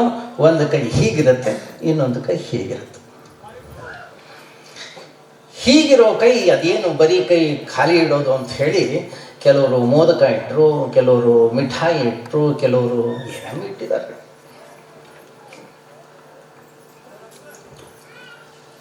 ನಮ್ಮ ಗುರುಗಳು ಯಾವಾಗಲೂ ಹೇಳೋರು, ಭಗವಂತ ಹೇಳ್ತಾ ಇದ್ದಾನಂತೆ, ಹೇ ಏನು ಹಣ್ಣು ತರಕಾರಿ ಅವು ಇವು ಏನೇನೋ ತಂದು ಕೊಡ್ತಾ ಇದೆಯಾ, ಹಣ ಎಲ್ಲ, ಅದು ಬೇಡ ನನಗೆ. ನಿನ್ನ ಮನಸ್ಸು ಸರಿ ಇಲ್ಲ, ಅದನ್ನು ನನಗೆ ಕೊಡು. ಅದನ್ನು ಸರಿ ಮಾಡಿ ನಿನಗೆ ವಾಪಸ್ ಕೊಡ್ತೀನಿ. ಇದಕ್ಕಾಗಿ ದೇವಸ್ಥಾನಕ್ಕೆ ಹೋಗ್ಬೇಕು ನಾವು, ಇದಕ್ಕಾಗಿ ಮಠಕ್ಕೆ ಹೋಗಬೇಕು, ಇದಕ್ಕಾಗಿ ಗುರುಗಳ ಬಳಿ ಹೋಗಬೇಕು ನಾವು. ಅವರ ಬಳಿ ಹೋದಾಗ ನಮ್ಮ ಮನಸ್ಸು ಶಾಂತವಾಗುತ್ತೆ. 1 ಗಂಟೆ ಭಜನೆಯಲ್ಲಿ ಭಾಗವಹಿಸಿ ನಿಮ್ಮ ಸಂಸಾರದ ರಾಗದ್ವೇಷಗಳು, ನಿಮ್ಮ ಸಂಸಾರದ ಘರ್ಷಣೆಗಳು, ನಿಮ್ಮ ಸಂಸಾರದ ಏನೇನು ತಾಪತ್ರೆಗಳು ಈ ಎಲ್ಲವನ್ನು ಮರಿತೀರಿ ನೀವು. ಯಾಕೆ ಹೇಳಿ, ಮಂದಿರದ ಒಳಗಡೆಗೆ ಆ ದೇವಸ್ಥಾನದ ಆ ವಿಗ್ರಹವನ್ನು ಸುಂದರವಾಗಿ ಅಲಂಕಾರ ಮಾಡಿರ್ತಾರೆ. ಅಲಂಕೃತಗೊಂಡಂತಹ ವಿಗ್ರಹವನ್ನು ಯಾವಾಗ ನಾವು ನೋಡ್ತೀವಿ, ಒಂದೇ ಕ್ಷಣ ಇರ್ಬೋದು ನಮ್ಮ ಮನಸ್ಸು ನಮ್ಮ ಮನೆಯ ಸಂಸಾರದ ಎಲ್ಲ ತಾಪತ್ರೆಗಳನ್ನು ಮರೆತು ಬಿಡುತ್ತೆ. ಯಾವಾಗ ನಾವು ಅದನ್ನು ಮರೆತವೋ, ದೇವಸ್ಥಾನವನ್ನು ನಿರ್ಮಾಣ ಮಾಡಿದ ಉದ್ದೇಶ ಸಫಲವಾಯಿತು.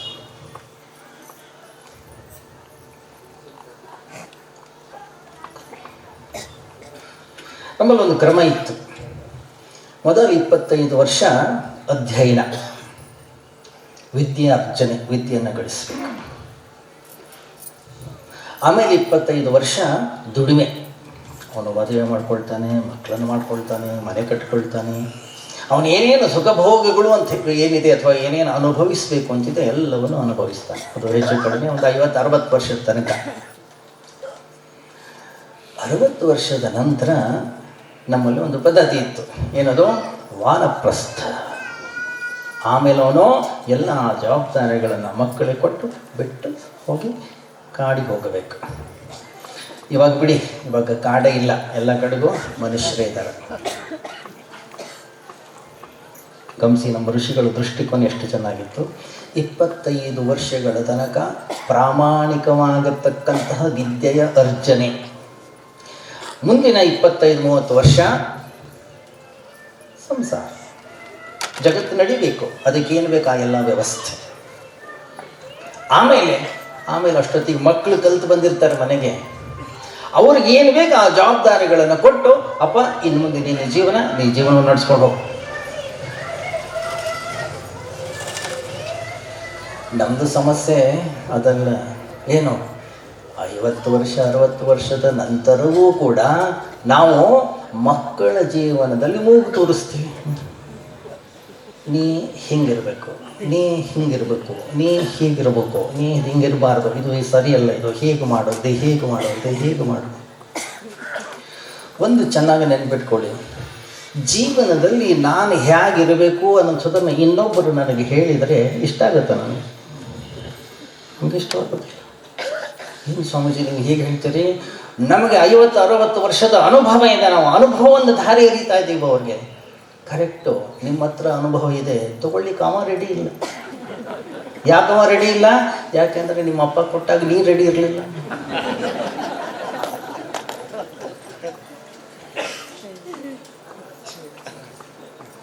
ಆದ್ದರಿಂದ ಈ ಜಗತ್ತಲ್ಲಿ ಒಂದು ಕ್ರಮ ಇದೆ. ಏನಪ್ಪ ಕ್ರಮ? ಕೇಳದೆಯೇ ಏನನ್ನೂ ಹೇಳಬಾರದಂತೆ ಈ ಜಗತ್ತು.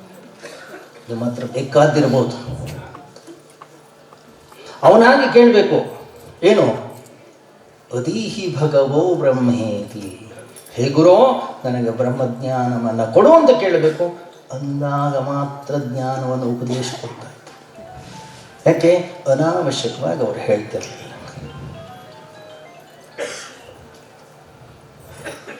ಯಾವಾಗ ನಾವು ಅನಾವಶ್ಯಕವಾಗಿ ಮತ್ತೊಬ್ಬರ ಜೀವನದಲ್ಲಿ ಮೂಗು ತೋರಿಸ್ಲಿಕ್ಕೆ ಶುರು ಮಾಡ್ತೀವೋ ಸಮಸ್ಯೆ ಆಗುತ್ತೆ. ಆದ್ದರಿಂದ ನಮ್ಮ ಮನೆಗಳಲ್ಲಿ ಘರ್ಷಣೆ, ಆದ್ದರಿಂದ ನಮ್ಮ ಮನೆಗಳಲ್ಲಿ ಮನಸ್ತಾಪ, ಆದ್ದರಿಂದಲೇ ನಮ್ಮ ಮನೆಗಳಲ್ಲಿ 1 ಹೋಗಿ 2 ಆಯ್ತು, 2 ಹೋಗಿ 10 ಆಯ್ತು, 10 ಹೋಗಿ 100 ಆಯ್ತು. ಏನು ಆಶ್ಚರ್ಯ! ಗಮನಿಸಿದ್ರೆ ನೀವು? ನಂಗೆ ಗೊತ್ತಿಲ್ಲ. ಇಲ್ಲೆಲ್ಲ ದೇವಸ್ಥಾನದಲ್ಲಿ, ಇಲ್ಲಿ ನವಗ್ರಹ ದೇವಸ್ಥಾನ ಇದೆಯಾ? ಇಲ್ಲಿ ಸುತ್ತಮುತ್ತ ಎಲ್ಲೂ ಇಲ್ಲ. ನವಗ್ರಹ ದೇವಸ್ಥಾನ ನೋಡಿರಲ್ಲ? ನೋಡಿಲ್ಲ ಅಂದ್ರೆ ಹೋಗಿ ನೋಡ್ರಿ, ಇಲ್ಲಾಂದ್ರೆ ಹೇಳ್ತೀನಿ ನಾನು ಎಲ್ಲ ಹೋಗ್ಬೇಕು ನೋಡ್ಲಿಕ್ಕೆ ಅಂತೇಳಿ. ನವಗ್ರಹ ದೇವಸ್ಥಾನದಲ್ಲಿ ನವಗ್ರಹಗಳ ಪ್ರತಿಷ್ಠಾಪನೆ ಹೇಗೆ ಮಾಡಿರ್ತಾರೆ ಅಂದರೆ, ಆ ನವಗ್ರಹಗಳು ಯಾರ ಮುಖನೂ ಯಾರು ನೋಡೋದಿಲ್ಲ. ಅದರಿಂದ ನೋಡದೇ ಇರೋರು ಎಲ್ಲೂ ಹೋಗೋ ಅವಶ್ಯಕತೆ ಇಲ್ಲ. ನಮ್ಮ ಮನೆ ನೋಡ್ಕೊಂಡ್ರೆ ಸರ್. ಯಾಕೆ ಹೇಳಿ? ಪ್ರೀತಿ ಇಲ್ಲ, ಅನುಬಂಧವಿಲ್ಲ, ಒಂದು ಕರುಣೆ ಇಲ್ಲ. ಪ್ರತಿಯೊಂದು ಬಾರಿಯೂ ಕೂಡ ವ್ಯಕ್ತಿಯ ದೋಷಗಳನ್ನೇ, ವ್ಯಕ್ತಿಯ ದುಷ್ಟತನಗಳನ್ನೇ, ವ್ಯಕ್ತಿಯಲ್ಲಿರ್ತಕ್ಕಂಥ ಕೆಟ್ಟತನೇ ಹುಡುಕ್ತಾ ನಾವು ಜೀವನವನ್ನು ಮಾಡ್ತಾ ಹೋದರೆ ನಮ್ಮ ಜೀವನ ನರಕವಾಗದೆ ಇನ್ನೇನಾಗಲಿಕ್ಕೆ ಸಾಧ್ಯ ಇದೆ?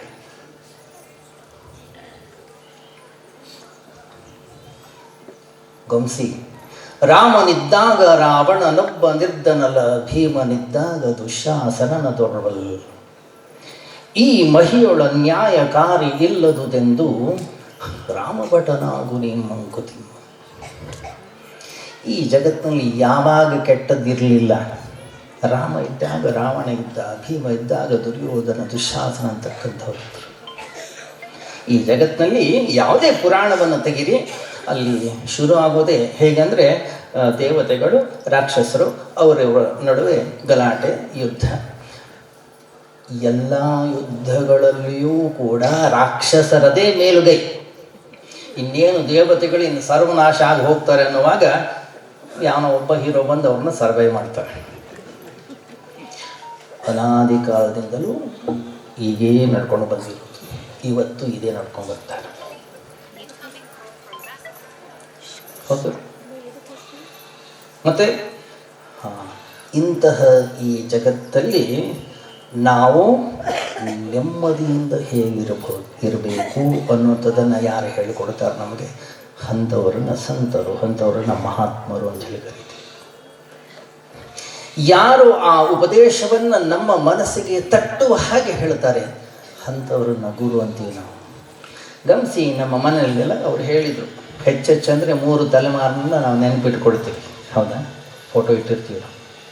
ನಿಮ್ಮ ಮುತ್ತಜ್ಜ ಯಾರು ಅಂದರೆ ಯಾರಿಗೊತ್ತು? ಗೊತ್ತಿಲ್ಲ ನಮಗೇನು ಅದನ್ನೆಲ್ಲ ನೆನ್ಪಿಟ್ಕೊಳ್ಳುವಂಥ ಅವಶ್ಯಕತೆ ಅನಿಸೋದಿಲ್ಲ. ಯಾರು ಹೇಳಿ ಮಹಾರಾಜರು ಇವರು? ನಮ್ಮ ತಂದೆಯ, ನಮ್ಮ ತಾಯಿಯ, ನಮ್ಮ ಅಜ್ಜನ, ಪಿಚ್ಚನ, ಯಾರು ಇವರು? 50 ವರ್ಷ ಆದರೂ ಇನ್ನೂ ಅವರ ಆರಾಧನೆಯನ್ನು ನೀವು ಮಾಡ್ತಾ ಇದ್ದೀರಿ ಅಂದರೆ ಎಂಥ ಕೆಲಸ ಮಾಡಿರ್ಬೋದು. ಗಮನಿಸಿ, ಒಬ್ಬ ಮಹಾತ್ಮ ಏನು ಗೊತ್ತಾ? ಪ್ರತಿಯೊಬ್ಬರ ಅಂತಃಕರಣದಲ್ಲಿ ಒಂದು ದೀಪವನ್ನು ಹಚ್ತಾನೆ. ಅವರು ಹತ್ತಿರ ಬಂದಾಗೆಲ್ಲ ಒಂದಿಷ್ಟು ಎಣ್ಣೆಯನ್ನು ಹಾಕ್ತಾನೆ ಅದಕ್ಕೆ, ಆ ದೀಪ ನಂದದ ಹಾಗೆ. ಅಂತಹ ಕೆಲಸವನ್ನು ಅವರು ಮಾಡಿದ್ದರಿಂದ ಇವತ್ತಿಗೂ ನಾವು ಅವರನ್ನು ಸ್ಮರಿಸ್ತೀವಿ.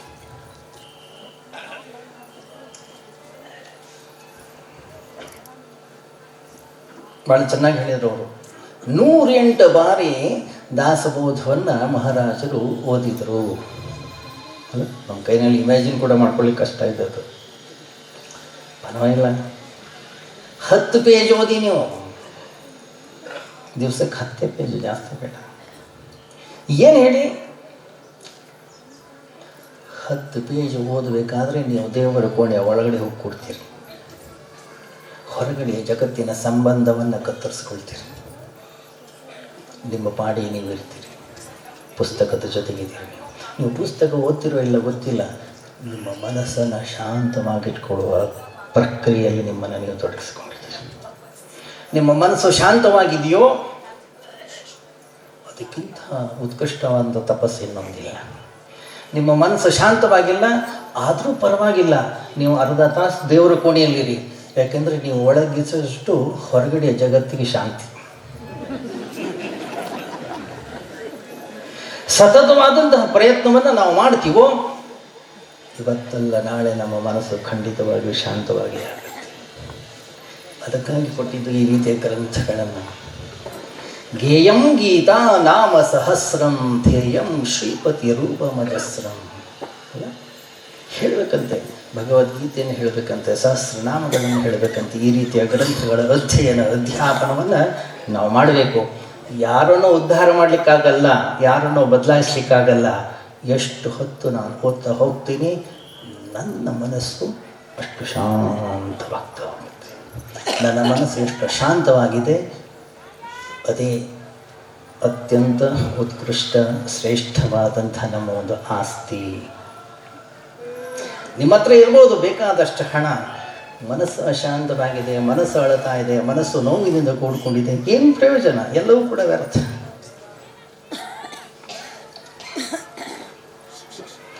ಯಾವಾಗ ನನ್ನ ಅಂತಃಕರಣ ಶಾಂತವಾಗಿದೆಯೋ ಏನು ಬೇಕಿಲ್ಲ, ಅವನು ಹೇಗಿರ್ತಾನೆ ಅಲ್ಲೇ ಖುಷಿಯಾಗಿರ್ತಾನೆ, ಸಂತೋಷವಾಗಿರ್ತಾನೆ. ಗಮನಿಸಿ ನೀವು, ಯಾವ ವ್ಯಕ್ತಿ ಸಂತೋಷವಾಗಿರ್ತಾನೆ ಅಂತಹ ವ್ಯಕ್ತಿ ಜಗತ್ತಿಗೆ ಸುಖ ಸಂತೋಷವನ್ನು ಹರಡುತ್ತಾನೆ. ಯಾವ ವ್ಯಕ್ತಿ ಹಿಂಸಕನಾಗಿದ್ದಾನೆ, ಯಾವ ವ್ಯಕ್ತಿ ದುಃಖಿತನಾಗಿದ್ದಾನೆ, ಯಾವ ವ್ಯಕ್ತಿ ಅಳುತ್ತಾ ಇದ್ದಾನೆ, ಯಾವ ವ್ಯಕ್ತಿ ಒತ್ತಡದಲ್ಲಿದ್ದಾನೆ ಅಂಥವ್ರು ಈ ಜಗತ್ತಿಗೆ ದುಃಖವನ್ನು ಕೊಡ್ತಾನೆ, ಅಶಾಂತಿಯನ್ನು ಹಂಚುತ್ತಾನೆ. ಎಲ್ಲಾದರೂ ಕೇಳಿದ್ದೀರಾ ನೀವು? ಸುಖ ಸಂತೋಷದಿಂದ ಕೂಡಿರ್ತಕ್ಕಂಥ ವ್ಯಕ್ತಿ ಆತ್ಮಹತ್ಯೆಯನ್ನು ಮಾಡ್ಕೊಂಡಿದ್ದೀನಿ ಕೇಳಿದ್ದೀರಾ ಎಲ್ಲರೂ? ಆದ್ದರಿಂದ ಎಲ್ಲ ಗುರುಗಳ ಸಂದೇಶ ಅನ್ನುವಂಥದ್ದು ಒಂದೇ. ಏನದು? ಬರ್ತೀರಾ? ಮನಸ್ಸನ್ನು ಶಾಂತವಾಗಿಟ್ಕೊಳ್ಳಿ. ಅದಕ್ಕೆ ಏನು ಬೇಕು ಅದನ್ನು ಸಾಧನೆಯನ್ನು ಮಾಡಿ. ನಿಮಗೆ ಯಾವುದು ಇಷ್ಟ? ದಾಸಬೋಧ ಇಷ್ಟ, ಅದನ್ನೇ ಓದಿ. ನಾಮಜಪ ಇಷ್ಟ, ಅದನ್ನೇ ಮಾಡಿ. ಇಲ್ಲ ನನಗೆ ಪೂಜೆದಲ್ಲಿ ಇಷ್ಟ, ಪೂಜೆಯನ್ನು ಮಾಡು. ನಿನ್ನನ್ನು ನೀನು ಸಂಪೂರ್ಣವಾಗಿ ಅದರಲ್ಲಿ ತೊಡಗಿಸ್ಕೋ. ಏನು ಕೆಲಸ ಮಾಡ್ತಾ ಇದ್ದೀವಿ ಅದರಲ್ಲಿ ನಮ್ಮನ್ನು ನಾವು 100ಕ್ಕೆ 100 ನಮ್ಮ ಮನಸ್ಸನ್ನು ತೊಡಗಿಸ್ಕೊಳ್ಬೇಕು. ಅದಕ್ಕೆ ಹೆಸರು ತಪಸ್ಸು, ಅದಕ್ಕೆ ಹೆಸರು ಸಾಧನೆ. ಅದನ್ನು ಹೇಳ್ಕೊಟ್ಟಿದ್ದಾರೆ ಅವರು ನಮಗೆ. ನಿಜವಾಗ್ಲೂ ಬಹಳ ಅದ್ಭುತ. 20 ವರ್ಷದ ಹಿಂದೆ ನಾನು ಬಂದಿದ್ದೆ, 22 ವರ್ಷಗಳ ಹಿಂದೆ. ಆ್ಯಕ್ಚುಲಿ ಏನು ಅಂತಲೂ ಗೊತ್ತಿಲ್ಲ, ಯಾವ ಊರು ಏನೋ ಗೊತ್ತಿಲ್ಲ. ಗೊತ್ತಿದ್ದದ್ದು ಒಂದೇ, ಇಲ್ಲೇ ಕೊರ್ತಿ ಕೊಲ್ಲಾರಕ್ಕೆ ಹೋದರೆ ಮೊಸರು ಚಲೋ ಸಿಗ್ತದೆ, ಅಲ್ಲಿ ಮೊಸರು ತೊಗೊಂಡೋಗ್ಬೇಕು ಅಂತೇಳಿ. ಇವರು ಮತ್ತು ಇವರು ಶ್ರೀಮತಿ, ಸ್ವಾಮೀಜಿ ನೀವು ಬರಬೇಕು, ಸಾಧನಾ ಪಂಚ ಕಮ್ಮಿ ಮಾಡಬೇಕು ನೀವು ಅಂತ ಗಲಾಟೆ ಹೋಗ್ತಾನೆ. ಹಾಗೆ ಬಂದದ್ದು ನಾನು. ಮರಾಠಿ ನನಗೆ ಅರ್ಥ ಆಗೋದಿಲ್ಲ, ಆದರೆ ಮರಾಠಿ ಭಜನೆಯನ್ನು ಮಾತ್ರ ಭಾಳ ಕೇಳ್ತೀನಿ ನಾನು. ಗೊತ್ತಿಲ್ಲ ನನಗೆ ಯಾಕೆ ಅಂತ. ಯಾವಾಗ ನಾನು ಇಲ್ಲಿ ಬಂದೆ 3 ದಿವಸ ಇದ್ದೆ ನಾನು ಇಲ್ಲಿ. ಏನು ಅವರು ಮಾಡುವ ಭಜನೆ, ಆ ತನ್ಮಯತೆ ಗಮನಿಸಿ ನೀವು. ಆ 1 ಗಂಟೆ ಅರ್ಧ ಗಂಟೆ ಏನು ಭಜನೆ ಮಾಡ್ತಾರೆ ಅದರಲ್ಲಿ ಮುಳುಗಿದರೆ ಮನಸ್ಸು ಸ್ವಚ್ಛ ಆಗ್ಬಿಡುತ್ತೆ, ಬೇರೆ ಏನು ಬೇಕಿಲ್ಲ. ಅದಕ್ಕೆ ಹೇಳಿದ್ದು ನಾನು, ಆಶ್ರಮಕ್ಕೆ ಗುರುಗಳ ಹತ್ತಿರ ಬರೋದು ನಮ್ಮ ಮನಸ್ಸನ್ನು ಶುದ್ಧೀಕರಿಸಿಕೊಳ್ಳಿಕ್ಕಾಗಿ. ಎಂಥ ಸಂಸ್ಕಾರ ಕೊಟ್ಟಿದ್ದಾರೆ. ಬಹಳ ಸಂತೋಷ.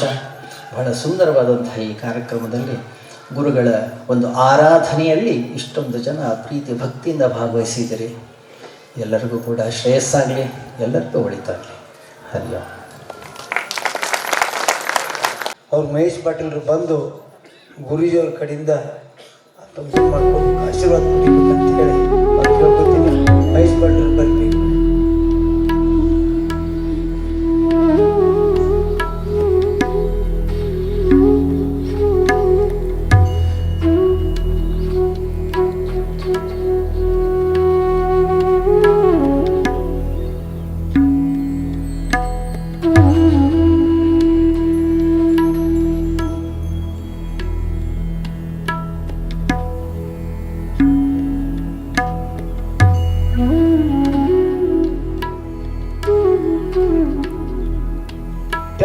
ಇರ್ತಾವ, ಮಕ್ಕಳು ಇರ್ತಾವ, ಸಣ್ಣ ಮಕ್ಕಳು ಇರ್ತಾವ, ಅವ್ರನ್ನೆಲ್ಲ ಜೋಪಾನ ಮಾಡಿಕೊಂಡು ಯಾರಿಗೂ ಹೆಚ್ಚಿನ ಒಂದು ಅನಾಹುತಗಳು ಆಗಲಾರ್ದಂಗೆ ಆ ದೀಪವನ್ನು ಕಾಯ್ದ್ರಂದ್ರೆ ನಿಮ್ಮ ಸಂಸಾರದ ದೀಪವನ್ನು ಅವ್ರು ಮಹಾರಾಜರು ಕಾಯ್ತಾರೆ.